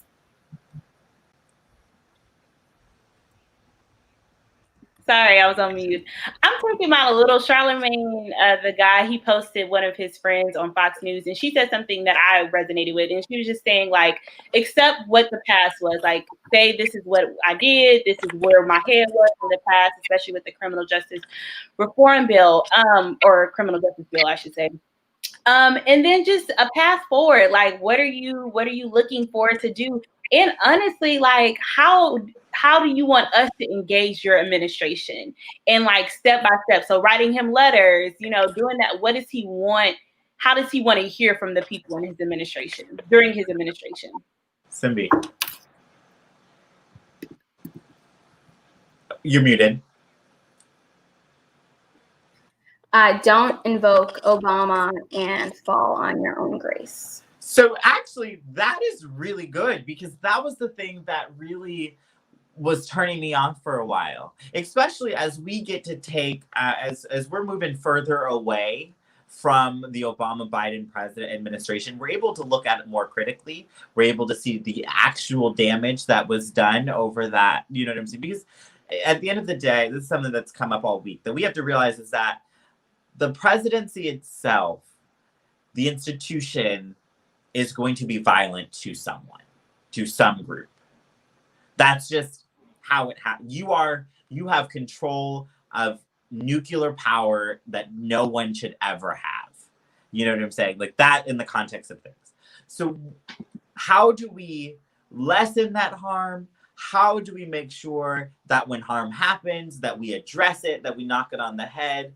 And we can't sit here and say that, you know, thinking with the Obama administration, what Biden used to do is when things were good, he was with Obama. When it was bad, there was a distance, right? So, you know, right now, Mayor Mike Bloomberg is speaking. And I don't understand. I genuinely don't get it. Like when Kasich was talking, I was like, okay, yeah, horrible.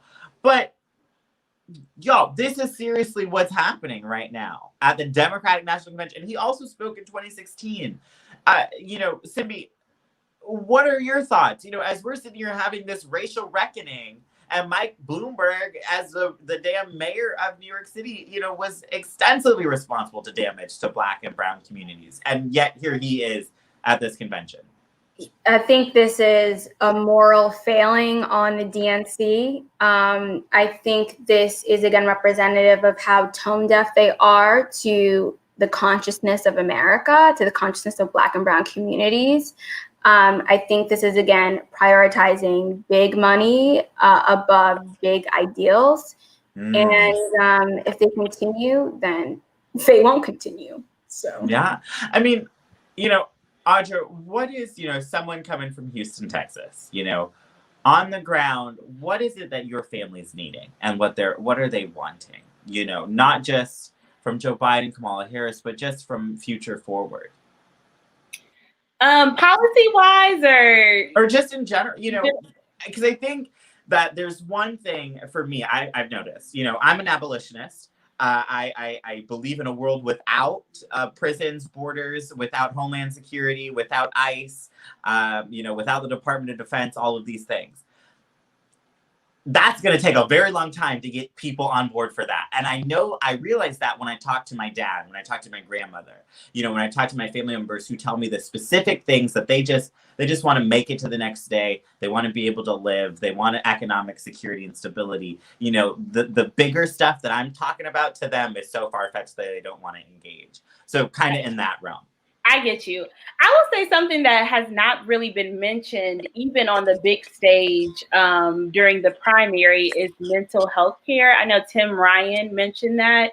That is something that I have recently become one of my bigger advocacy world things. The National Association for Mental Illness, NAMI, does such a great job in funding for them. And I think when I say mental health care on the whole spectrum of from depression to something more severe. And I will say that is something I personally, I know my family, that's something I could see them advocating for. And it's something we don't talk about enough on any platform, I would say. So that I feel like my parents are probably more moderate in sense of like policy, but my dad is very active in politics. I would say he would want probably just more involvement within our generation, more the transformation of like really like real leaders trying to make a difference and knowing how to do that.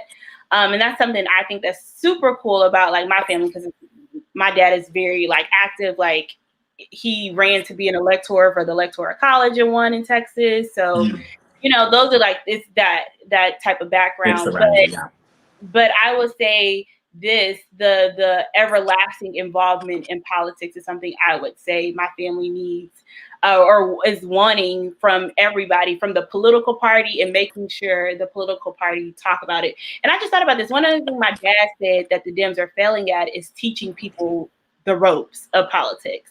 So you can, it's easy. Yeah, the entire education system has failed to give us an idea of civics. How important, especially when we get a whitewashed history where the United States is this redeemer nation, the city on a hill that's just so amazing. We leave out all of the stuff that makes this place what it is. Exactly. I think when it comes to, we are missing the mark when it comes to education for civics education. Like, and it literally could be the Dems doing that in political ads. Like, go to this website, learn about your government. Mm-hmm. So yeah, that is a little different, I would say, because they're more stable in what they're within their lives. But they're fighting for us. Like, we need to be at the table too. And I would say a way to be at the table is to be in that inner party conversation. So with the precinct judges and with, your electors and all that stuff, I think that is something they would push.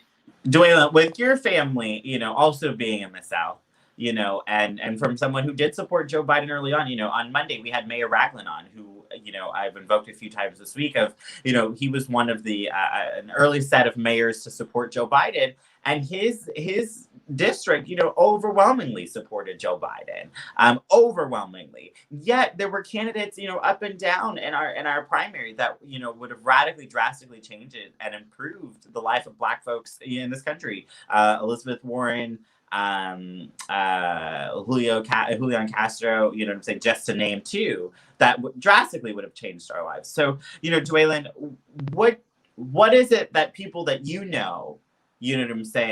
what is it that they want? As Audra was saying, are we more moderate than Twitter leads people to believe?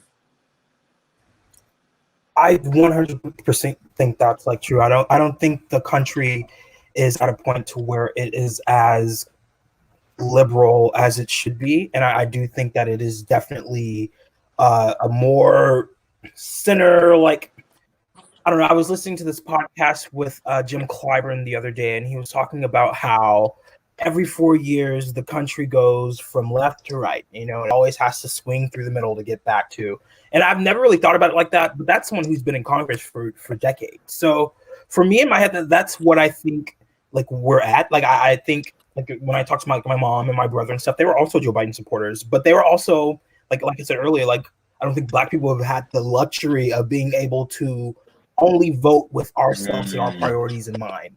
So like when I was talking to my mom and my brother about like why they're voting for Joe Biden, they're like, oh well, I know that my like white friends will not think that this is something that's right. I know that these people or this group of people that we need to win, or the people that turned away from us back in 2016 won't think that this is too crazy. They won't think that this is too bad. So I think that honestly is a lot of the reason of why people put Joe Biden in, because to them he is the safe choice. Because like all these other policies are like very good. Like obviously we know that these things would benefit people, but we've also saw that it took about 150 years for them to even think about passing the Civil Rights Act. It took like we're still like fighting about things that our ancestors were like literally like what? Like why are we still fighting about this stuff? So I think in terms of the way that politics moves in our country, it just moves slow. I don't think that's something that will always be true. I think that after we saw this past March, the Congress passed the CARES Act through both houses and had Trump sign it by a week. I think once we saw that that is something that we can do, I think now we need to start putting more pressure on these people to actually start enacting things that are more timely. We shouldn't have to wait 10 or 15 years to have the Voting Rights Act to be reestablished. We shouldn't have to wait 10 or 15 years to try and attack structural racism. Like now that we see that our government can move to the like pace of the people, I think that is going to be like the new like minimum. Like we're going to actually have to start pushing people to put like forth these policies and pass them. Like that's the main thing. Like, and that means getting out Mitch McConnell in the Senate. Oh yes. I'm not a type of person. I don't really care about these aggressive racist people. Like honestly, one thing that Hillary Clinton said that really stuck to me is that she is really not in the mind of changing hearts. She's in the mind of changing these laws, because if we put laws behind like the passion stuff that we believe about, then I don't really give a fuck what they think. Like they're going to follow these laws just like me. And if they don't, then we can deal with that later. But like at the end of the day, like it's really like, I don't know, like I really do think what Jim Clymer, the way he described the country, I think that is kind of where he is. And the way that Trump is just so extreme, like it went extremely, extremely to the right. There is nowhere else for this pendulum to go, but extremely, extremely to the right. But the way to get there, we have to go through the center. Like we can't just, it's just not going to be something that's like automatic, like snap of a finger. Like we have to take time to get there. Tyreek, do we get there with Nancy Pelosi and Chuck Schumer and Whip Clyburn and all these amazing older folk, you know what I'm saying, who really have done their due? But is it time for them to go ahead and step aside? I think it's time for them to step aside. My opinion on it is I think that they've, you know, they had good intentions. They went in, you know, they did a job, you know, some of them for a while. But I think that the society that I want, the country that I want, quite honestly, unfortunately, I might not see it during my lifetime, but I would like to elect people that are closer to that vision of mine. And unfortunately, I think that these older members, you know, of Congress are not there yet. I think we need more AOCs. We need more Ayanna Presleys. We need more people like that, because that's what I'm following. Yeah. You know, Simbi, Dr. Eddie Glaude, I've been reading his book, Democracy in Black. And one of the things he talks about is freedom dreaming. This idea that, you know, white supremacy steals our imagination. It makes us get so caught up with what we're fighting that we forget to dream. Tonight's convention theme is America's Promise. What is America's Promise to you?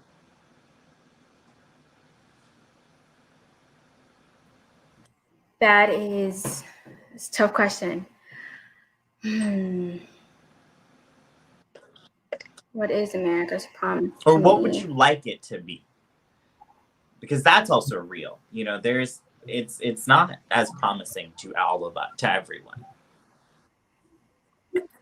Mm-hmm.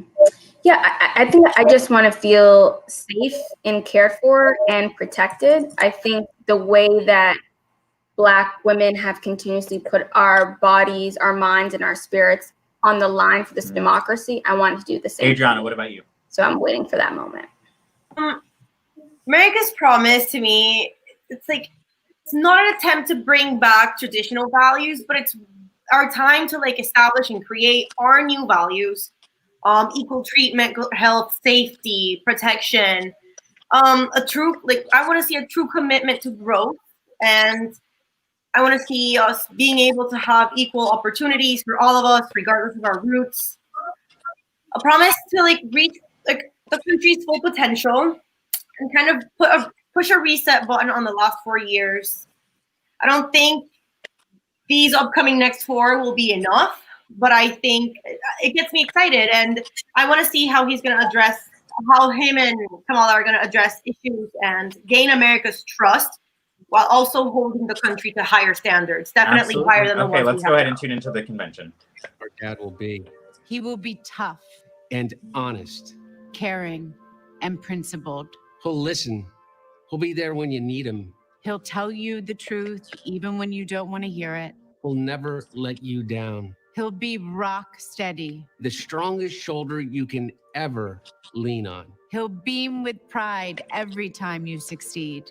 He'll make your grandkids feel that what they've got to say matters. He'll treat everyone with respect, no matter who you are. He'll get up no matter how many times he's been knocked down. He'll be the worst enemy any bully ever saw. He'll be the best friend you've ever had. He'll love you with all of his heart. And if you give him your cell phone number, He's going to call it how do we know? because he's been that way our whole lives. He's been a great father. And we think he'll be a great president. Bo isn't with us any longer. But he is still very much alive in our hearts. And we can still hear his strong voice, Just like it was yesterday. just like it was yesterday. In 2008 and 2012, he introduced our dad at those conventions. And if he was here, we're pretty sure we'd know what he'd say. So before we show you a film about our dad's journey, we wanted to give Bo the last word. Bo? Bo, take it away. In moments both public and private, It's he's been the father very I've always known. touching to see the way that they've made sure to keep him a part of this process.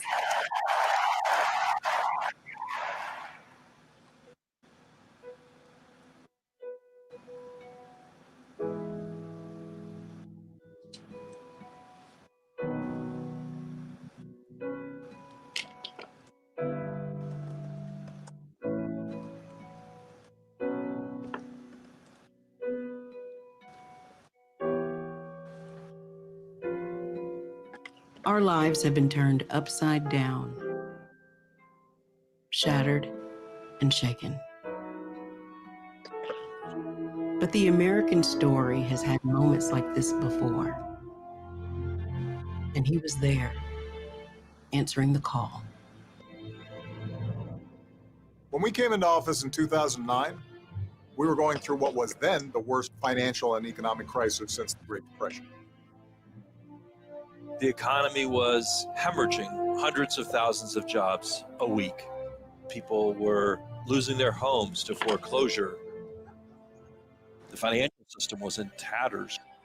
Auto sales had dropped to near zero levels. The auto companies faced bankruptcy, and many said, let them fail. But Joe remembered his father and what it meant to lose a job.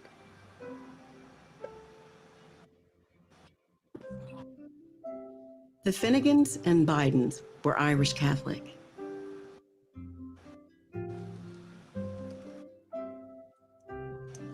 Joe was their first. And then his sister Valerie.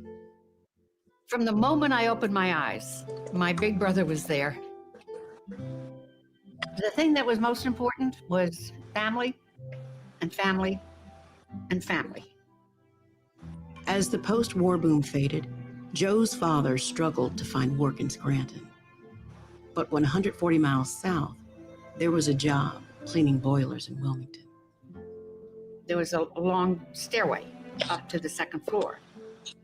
Dad went up to Joey in our bedroom and saying, Joey, you got to be a big boy. For the first time, Joe saw the heavy burden on a father, and it was a lesson he would never forget. The job is a lot more than a paycheck. It's about dignity. The country was losing tens of thousands of jobs a day. and they needed 3 votes to pass the economic rescue package. Joe Biden was handled the task of going to get those 3 Republican votes. Joe returned to the place where he had been so effective. Passionate argument, sympathetic listening, a willingness to make adjustments and accommodations to bring people on board. When the law finally passed, the president tapped his partner to run the program.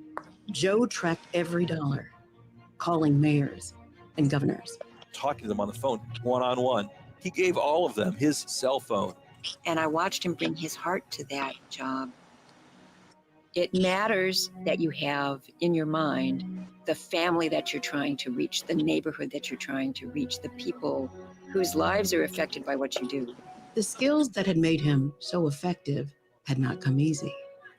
When he entered school, there was a problem. Joe had a stutter. And it's mortifying. It allows that child to become an object of ridicule. When his teacher mimicked him and Joe ran home from school, his mother drove him back. Did you say to my son, Mr. Biden? The nun said, I was just trying to make a point. My mother stood up, all 5'2" of her. If you ever talk to my son like that again, I'll come back and rip that damn bonnet off your head. Do you understand me? Joey, go back to class. Joe resolved to overcome his stutter. Some letters are harder than others. And I used to get up at night and go stand in front of the mirror with a flashlight and practice. She'd make me look her in the eye. Look at me.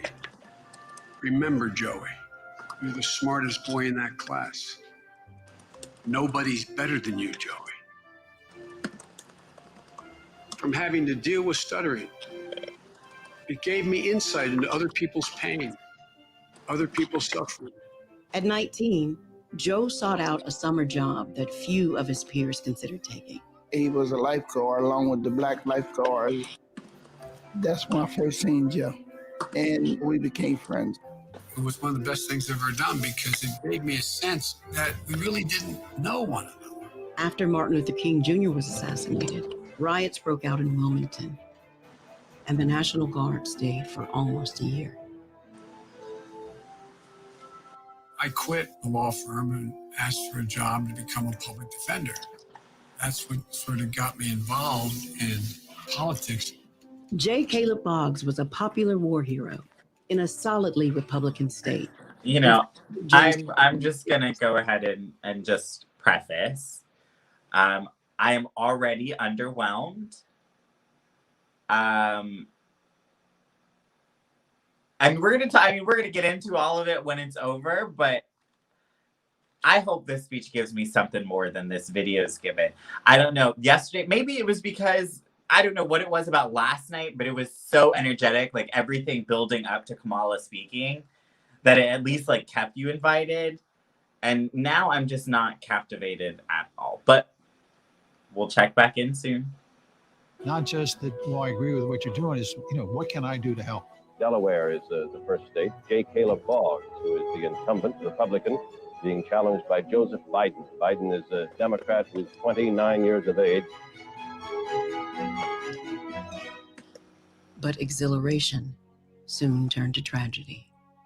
I mean, it was clear he had decided that I'm not going to be a senator, that the boys need me too much. I was prepared to walk away in 1973. But men like Ted Kennedy and Mike Mansfield and Hubert Humphrey, Fritz Hollings, Danny Inouye, they convinced me to stay. To stay 6 months, Joe. Remember, Danny? Just stay 6 months. He couldn't allow the suffering to debilitate him.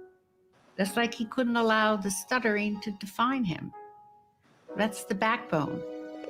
There's something bigger than Joe's suffering. The Senate turned out to be a wonderful place for him. He had a real gift for bringing people together.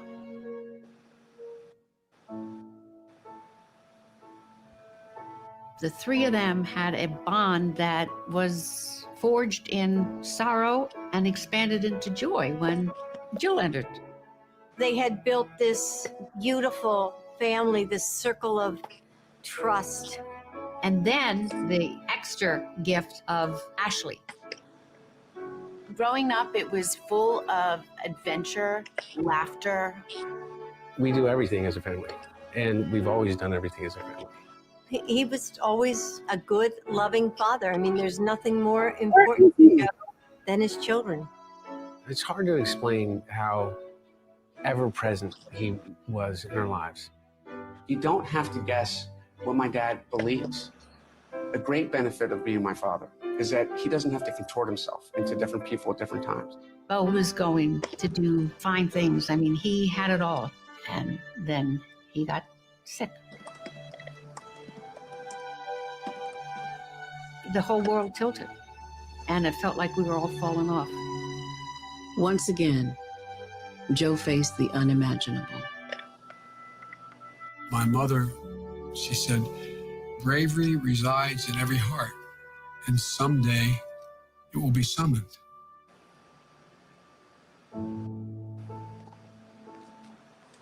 The way he survived losing my mom and my sister, and then losing my brother, is understanding that you have to have purpose. Every day I get up, I ask myself, I hope he's proud of me, because that's that makes me move on. From his time in the Senate and then the White House, Joe always found a way forward, forging unlikely friendships and alliances. And time after time, he made progress possible, and always holding in his heart the struggles of his family and every family, always fighting to make his country whole. It's a very rare quality to bring your empathy skills to the process of governing. Joe Biden never forgets that that's the point of moving the wheels of government. He will keep his word. He will reach out and hear what other people have to say. To have somebody who believes in what's best in us, somebody like Joe Biden who actually believes in the American idea, that's the kind of person who I want in the White House.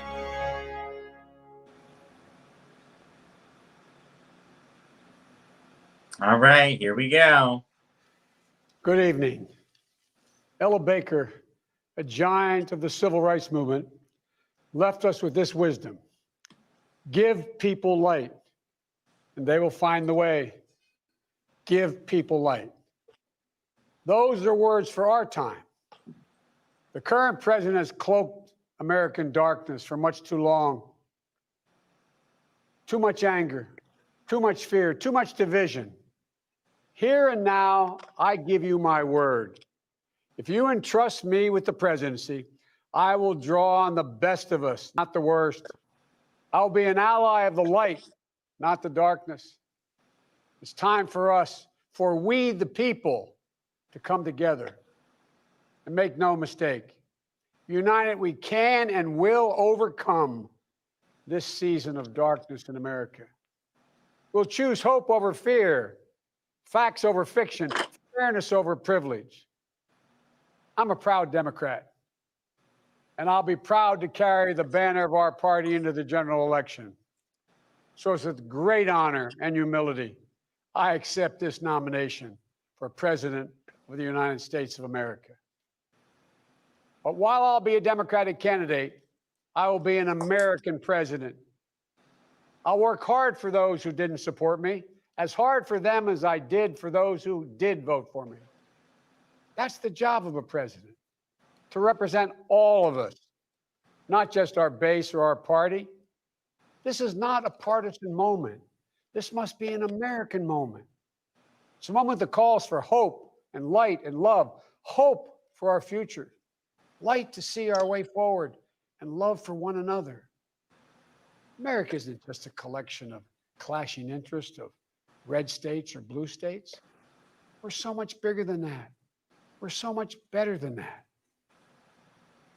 You know, nearly a century ago, Franklin Roosevelt pledged a New Deal in a time of massive unemployment, uncertainty, and fear. Stricken by a disease, stricken by a virus, FDR insisted that he would recover and prevail, and he believed America could as well. And he did, and we can as well. This campaign isn't just about winning votes. It's about winning the heart and, yes, the soul of America. Winning it for the generous among us, not the selfish. Winning it for workers who keep this country going, not just the privileged few at the top. Winning it for those communities who have known the injustice of a knee on the neck. For all the young people who have known only America being rising inequity and shrinking opportunity, they deserve the experience of America's promise. They deserve to experience it in full. You know, no generation ever knows what history will ask of it. All we can ever know is whether we're ready when that moment arrives. And now history has delivered us to one of the most difficult moments America's ever faced. Four historic crises, all at the same time. A perfect storm. The worst pandemic in over 100 years. The worst economic crisis since the Great Depression. The most compelling call for racial justice since the 60s. And the undeniable realities and just the accelerating threats of climate change. So the question for us is simple. Are we ready? I believe we are. We must be. You know, all elections are important. We know in our bones this one is more consequential. As many have said, America is at an inflection point, a time of real peril, but also of extraordinary possibilities.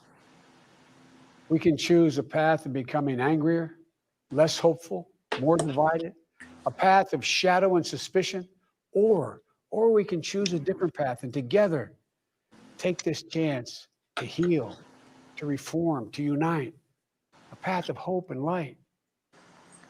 This is a life-changing election. This will determine what America is going to look like for a long, long time. Character is on the ballot. Compassion is on the ballot. Decency, science, democracy, they're all on the ballot. Who we are as a nation, what we stand for, and most importantly, who we want to be, that's all on the ballot. And the choice could not be more clear. No rhetoric is needed. Just judge this president on the facts. 5 million Americans infected by COVID-19. More than 170,000 Americans have died. By far the worst performance of any nation on earth. More than 50 million people have filed for unemployment this year. More than 10 million people are going to lose their health insurance this year. Nearly 1 in 6 small businesses have closed this year. And this president, if he's reelected, you know what will happen. Cases and deaths will remain far too high. More mom and pop businesses will close their doors, and this time for good. Working families will struggle to get by. And yet the wealthiest 1% will get tens of billions of dollars in new tax breaks. And the assault on the Affordable Care Act will continue until it's destroyed, taking insurance away from more than 20 million people, including more than 15 million people on Medicaid, and getting rid of the protections that President Obama worked so hard to get passed for people who have 100 million more people who have pre-existing conditions. And speaking of President Obama, a man I was honored to serve alongside for 8 years as vice president, let me take this moment to say something we don't say nearly enough. Thank you, Mr. President.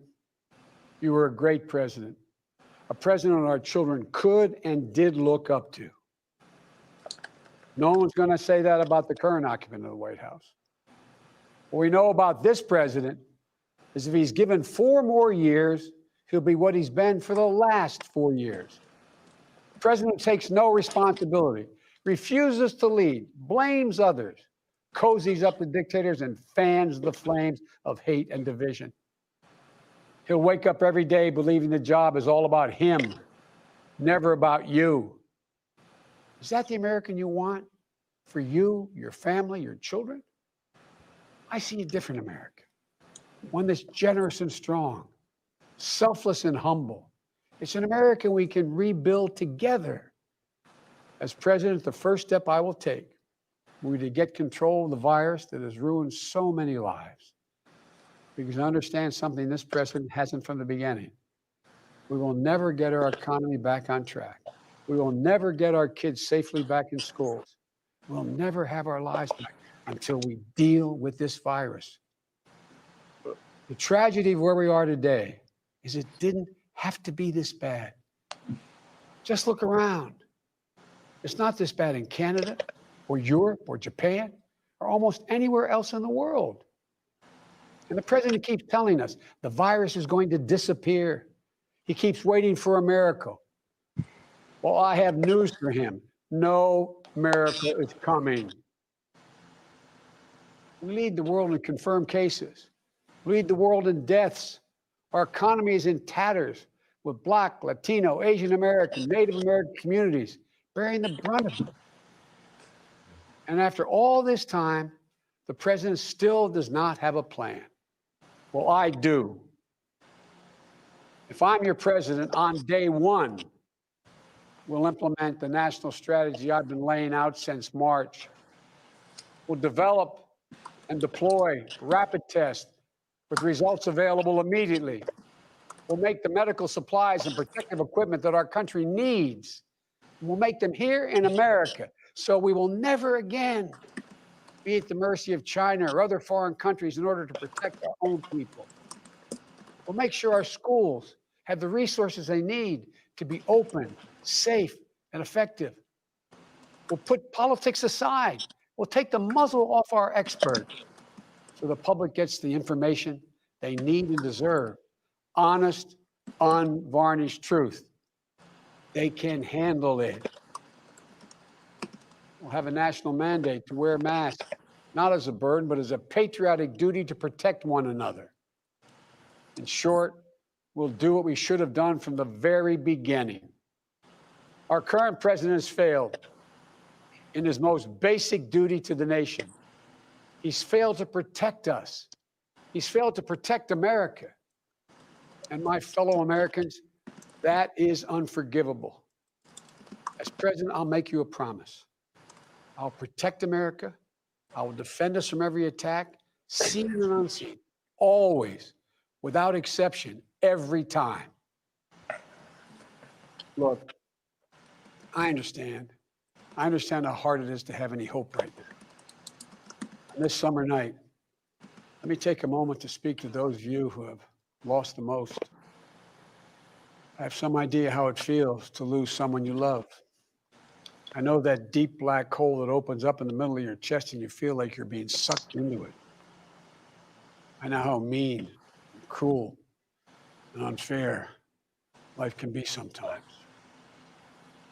But I've learned two things. First, your loved one may have left this earth, but they'll never leave your heart. They'll always be with you. You'll always hear them. And second, I found the best way through pain and loss and grief is to find purpose. As God's children, each of us have a purpose in our lives.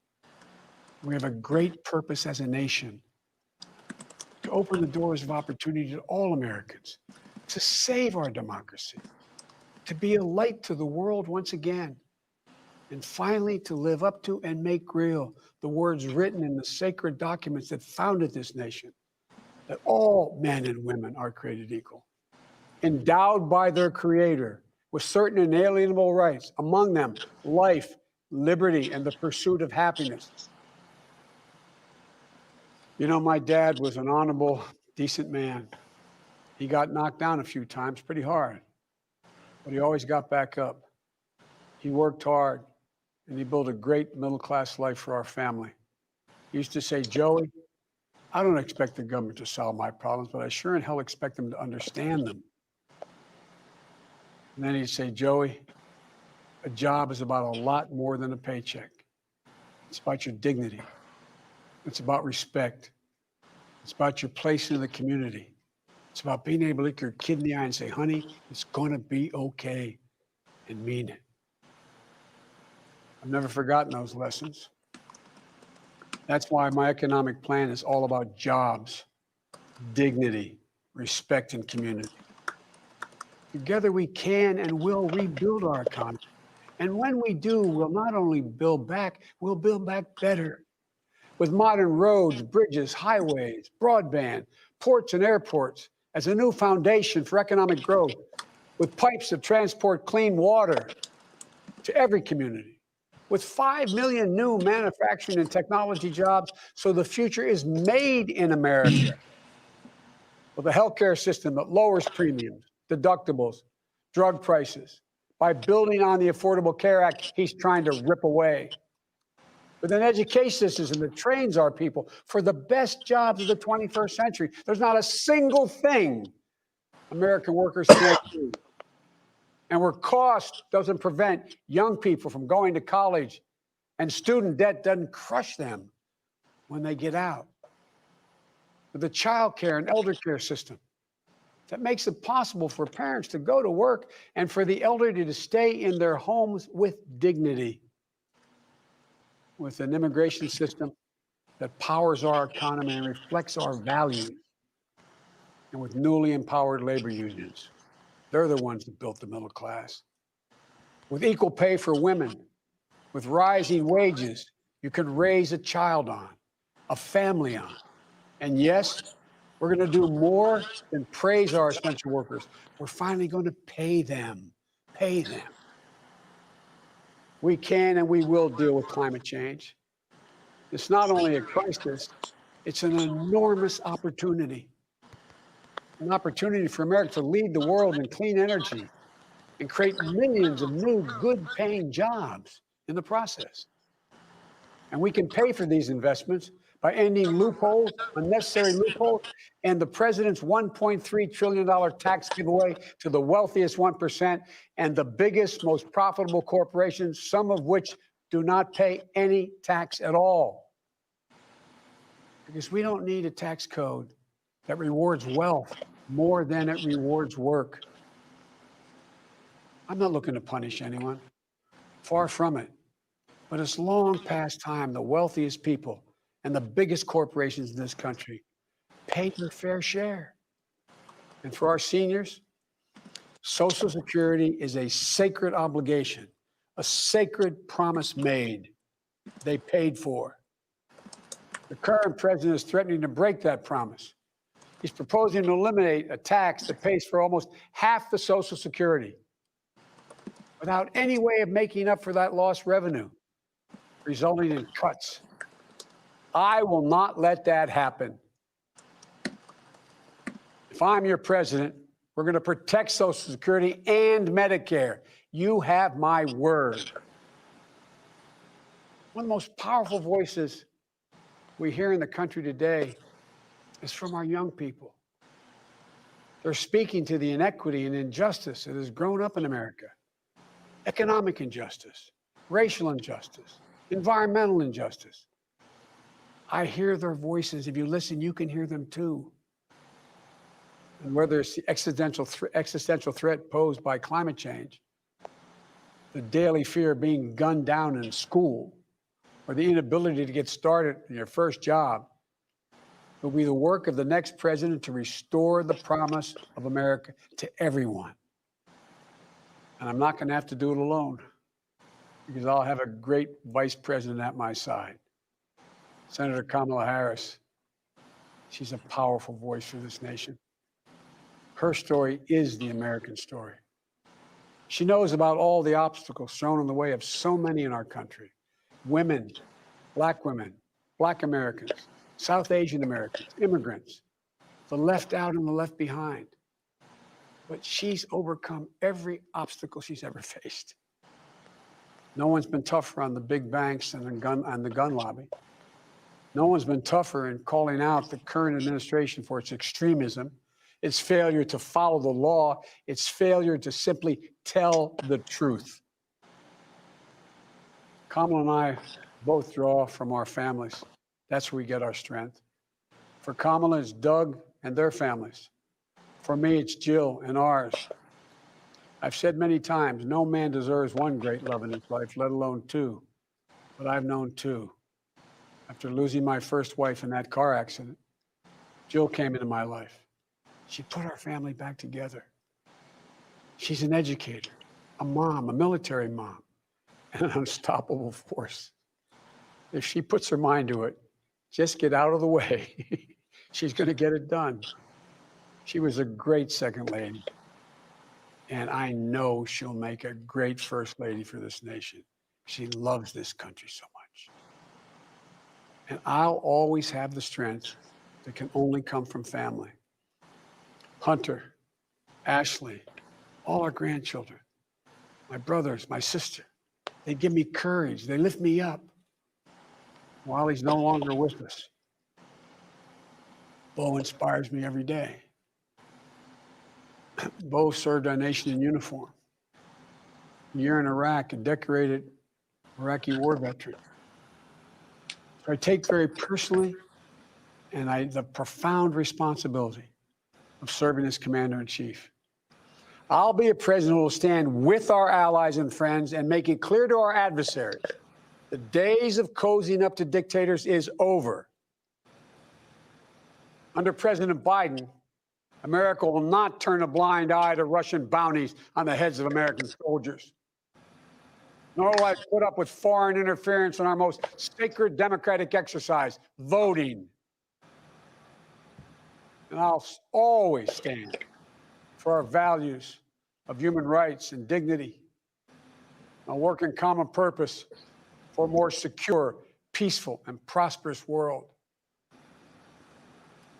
History has thrust one more urgent task on us. Will we be the generation that finally wipes out the stain of racism from our national character? I don't know if wipes out is the word. I believe we're ready. Just a week ago yesterday was the 3rd anniversary of the events in Charlottesville. Close your eyes. Remember what you saw on television. Remember seeing those neo-Nazis and Klansmen and white supremacists coming out of fields with lighted torches, veins bulging, spewing the same anti-Semitic bile heard across Europe in the 30s. Remember the violent clash that ensued between those spreading hate and those with the courage to stand against it. And remember what the president said when asked? He said there were, quote, very fine people on both sides. It was a wake-up call for us as a country, and for me, a call to action. At that moment, I knew I'd have to run. My father taught us that silence was complicity, and I could never remain silent or complicit. At the time, I said we're in the battle for the soul of this nation. And we are.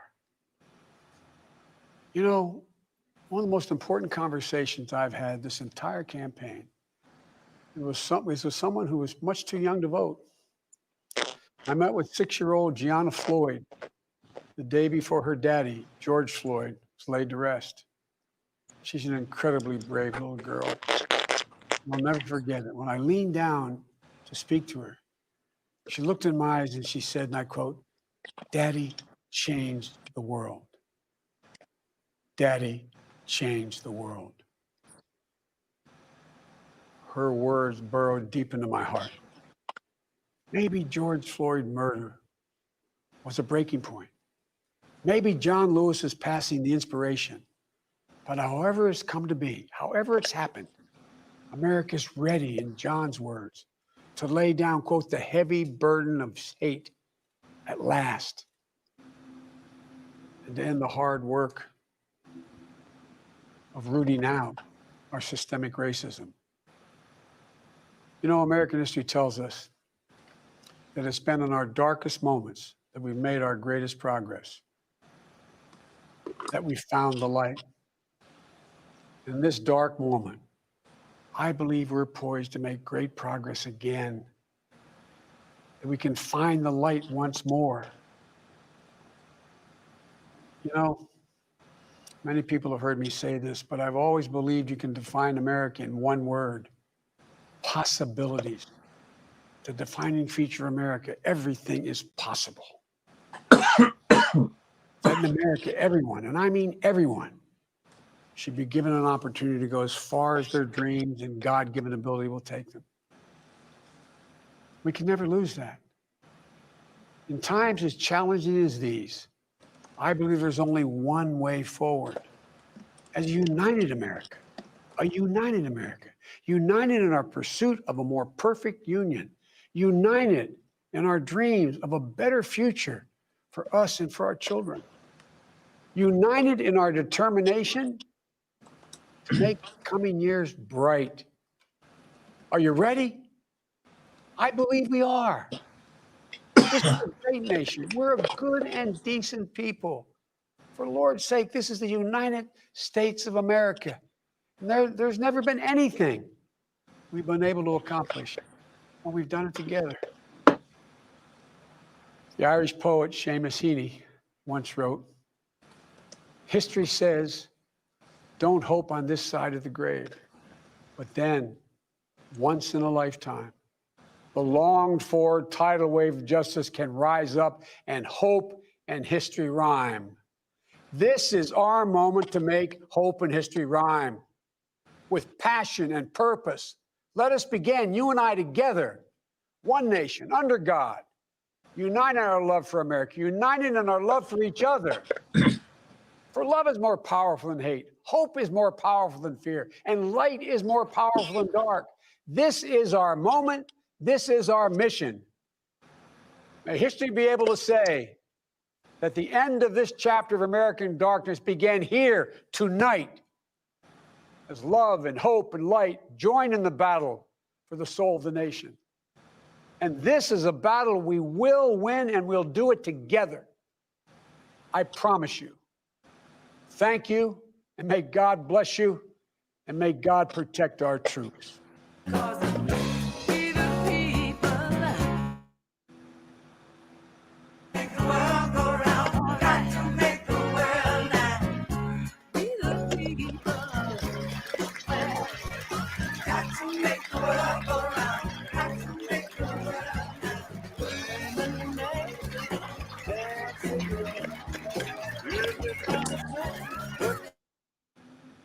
Simbi, you up first, girl.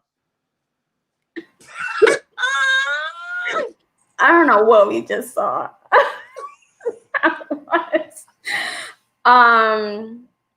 Wow. I am so glad that we had, a few days of just inspirational, just calls to action that, that were able to rally folks, because this was not it. This was not it. Kyrie, do you agree with Simbi? I agree. I think the previous nights did more than what we saw today. I'm a little confused about the distribution of speakers that they've had this week, because I think tonight was nothing in comparison to before. It was very underwhelming, but Audra, it is what it is. The hope filler of the conversation. Let me start off by saying this. I just texted my friend. I was just like, I don't know. I've come to realize he's just not an inspirational speaker. That's just like not him. What I will say, a couple things. In the beginning, when you were talking about like the story behind him, I will say something like, I remember asking like, why aren't they sharing his story? Because it's a very interesting story, just as a human being. Like, I didn't lose that many people in my life. And I think that's something super important that they covered.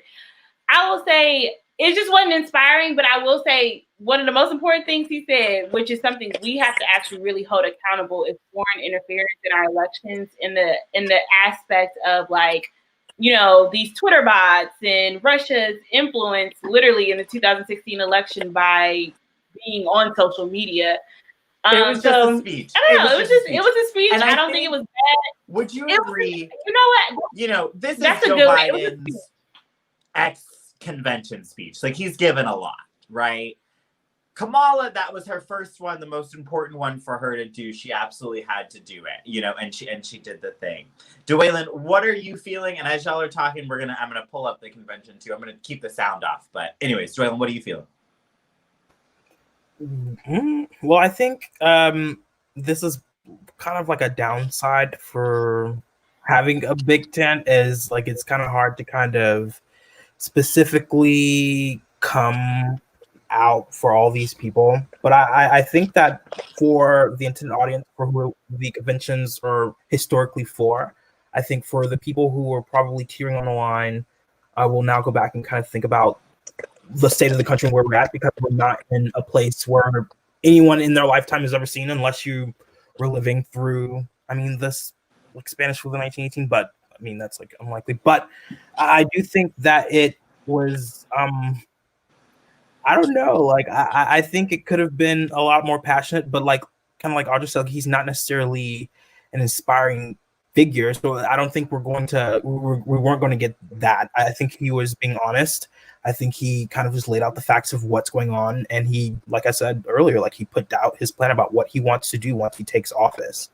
I think now it's kind of just like kind of like Tariq said, honestly, like it's really just weird how the layout for the whole week went. Like, why weren't more prominent speakers on tonight?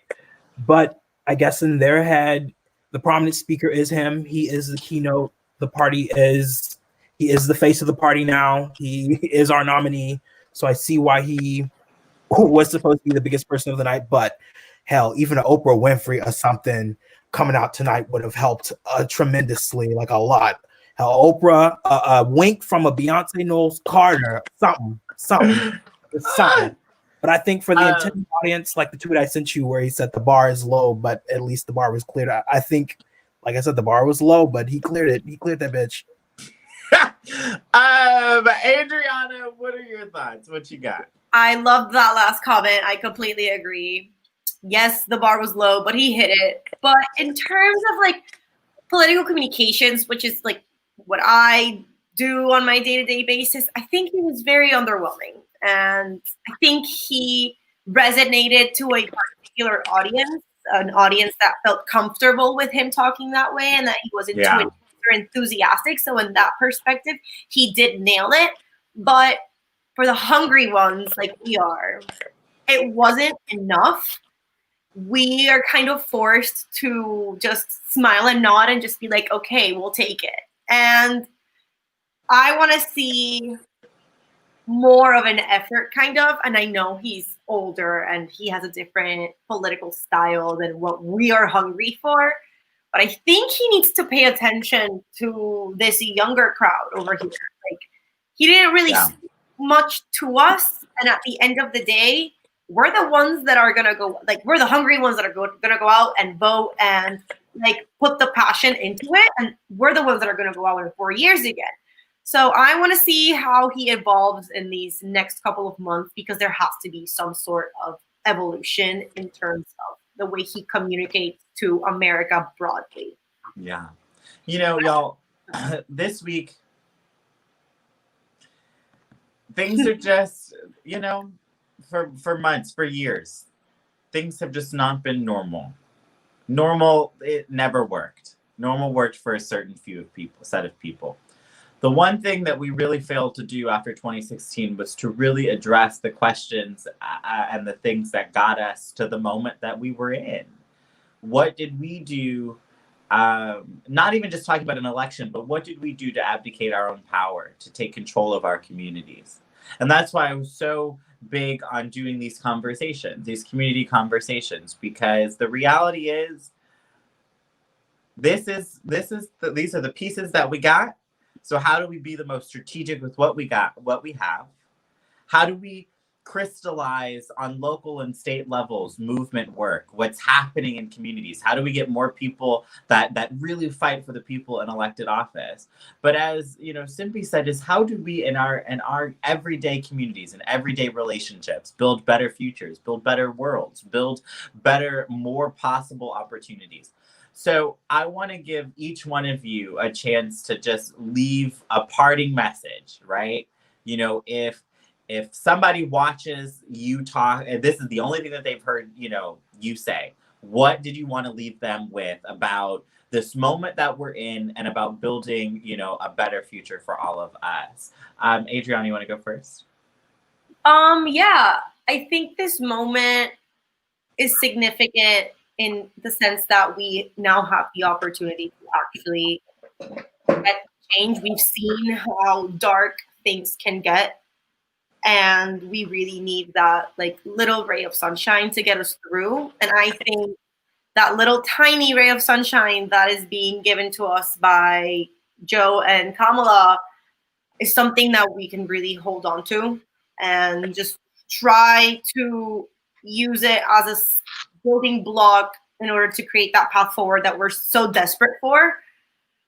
I don't know. I have faith for our 2020 election in terms of winning. I think a lot of us have fallen into that kind of hopeless area of it all. The sea of despair.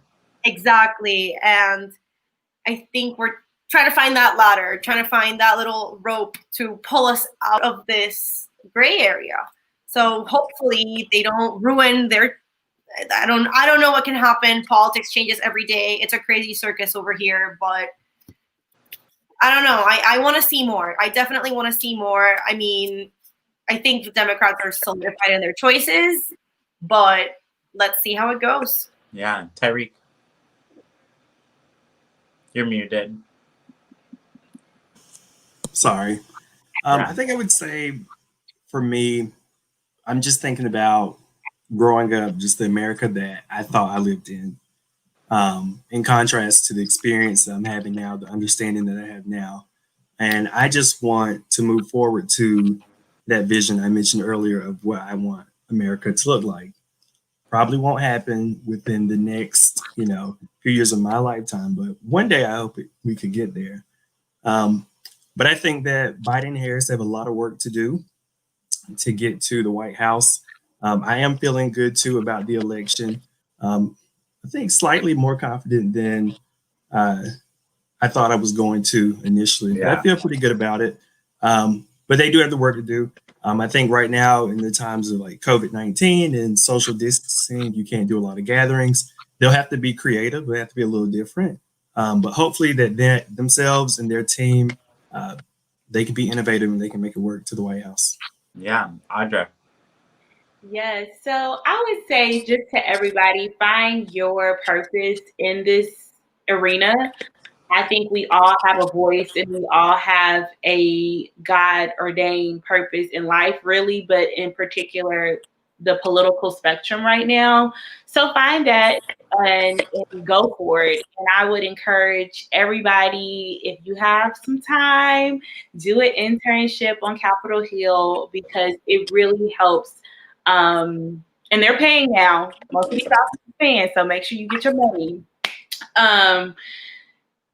I think it would give you an opportunity to see kind of a different picture of how things work. And I would just say, honestly, we have no other choice but to get involved. So let's continue to do that. And let's win in November. And when I say win, not just Biden Harris, because they gonna win. I'm freaking that now. But win on so many levels with new district attorneys, with new judges. Let's make some real progress. Yeah. Dwaylen.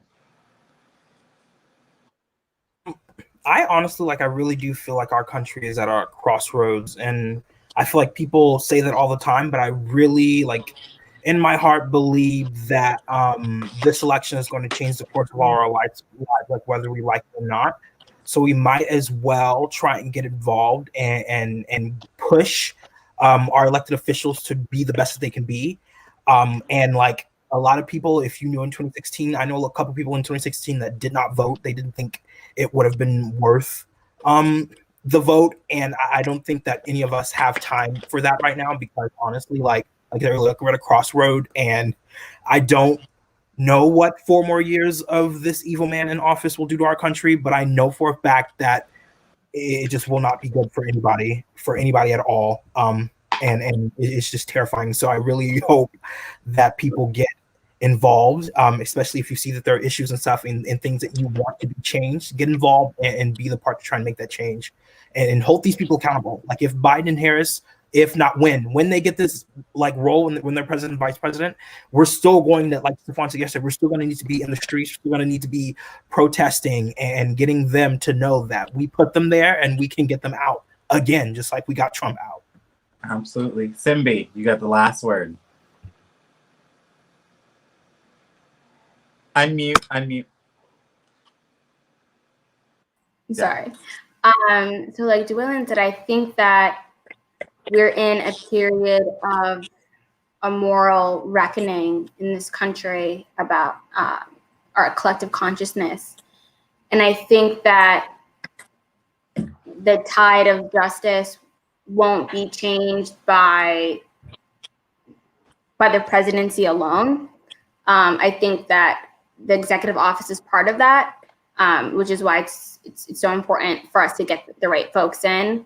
But I also think that for those who feel unenthusiastic and jaded about our options and about the outlook of this country, there are small ways that you can be a part of your own liberation and your own change, and find ways that make sense for you. Yeah, and absolutely. Don't be afraid to use your voice. You know, we, as y'all have said, you know, we are at the crossroads between a chance to begin again and to completely watch the degradation of our society past the point that it's currently in. For me, I wanted to have these community conversations because I needed us to start getting real with each other about our collective responsibility, as Simbi just said, to bring about action in our communities. It's so easy in the cloud of such devastation happening around us every single day to think of only tomorrow. But as all of us have said throughout this entire week, what we have to think about is a future far beyond this, and we can't miss this moment of rising to it. Whether that is making sure that you are voting, that you create your voting plan of whatever that looks like for you. If that's doing mail-in ballots, if that is being a poll worker, if you can do it, if that is if that is going in person to vote, doing that one do that you can. To try and put this country back on course. But as Simbi said, it's an everyday process to build a country anew, and it starts with the individual. I wrote a piece that just came out today, an op-ed that just came out today, and I said, though I may not have ultimate faith in the federal government, I am convinced every day citizens, block by block, can create governing institutions that champion radical progress. I believe in the goodness of the American people. I believe in the ability of Black people and of people of color, like we're doing right here, deciding that this is the place that we just so happen to be, so it's the place that we'll make over. One of the things that Joe Biden has talked about, his entire campaign, is that he's in this to regain the soul of the nation. Well, it's Black and brown people who have always been the soul of this nation, that have pushed us forward, that have made us live up to our greatest ideals. In the 1619 Project, Nicole Hannah Jones, said that America wasn't a democracy until Black people made it one. Democracy rests on Black people. It always has. There has never been a conversation about democracy without us being a part of it. But there have been more years without us being able to participate in it than there have been of us being able to actually take ownership of what we can do in our communities. So, Adriana, Tyreek, Dwaylen, Simbi, Audra, I want to thank you guys so much for joining us on this last panel, and that I know that y'all will continue the good work in your communities. And I hope that we can continue to build people power, because that's exactly what we'll need, not only to just get us through November, but get us to a place where we can get beyond survival politics, that we can actually create opportunity and equity, that we can create a country worthy of our children's promise. So I thank you guys so much for being on this panel. I thank y'all for the work that you do. I hope that y'all continue to stay fired up, because the country needs people like y'all. So thank you so much for joining us. Thank you. All right, I'll talk to y'all later. I want to say something. Yeah, go ahead. Yesterday, you said the panel was your favorite panel. Tonight was my favorite too. And I feel disrespected. I think you all should. No, stop. Literally, just thank you so much. And Adriana, I want you to send us some information so we can uplift what's happening in Puerto Rico, because the what's happening on the ground there matters directly and impacts us. And if we're not building across the water coalition with people that this country colonializes every day, then we're not really in the work. So we want to uplift everything that you got going on, and we really want to make sure that we're fighting the fights together. Thank you. I'll build a little profile and send you some stuff over. Absolutely. Okay, I'll talk to y'all later. Have a good one. Bye, y'all. Thank you so much for watching. Bye, everyone. Bye.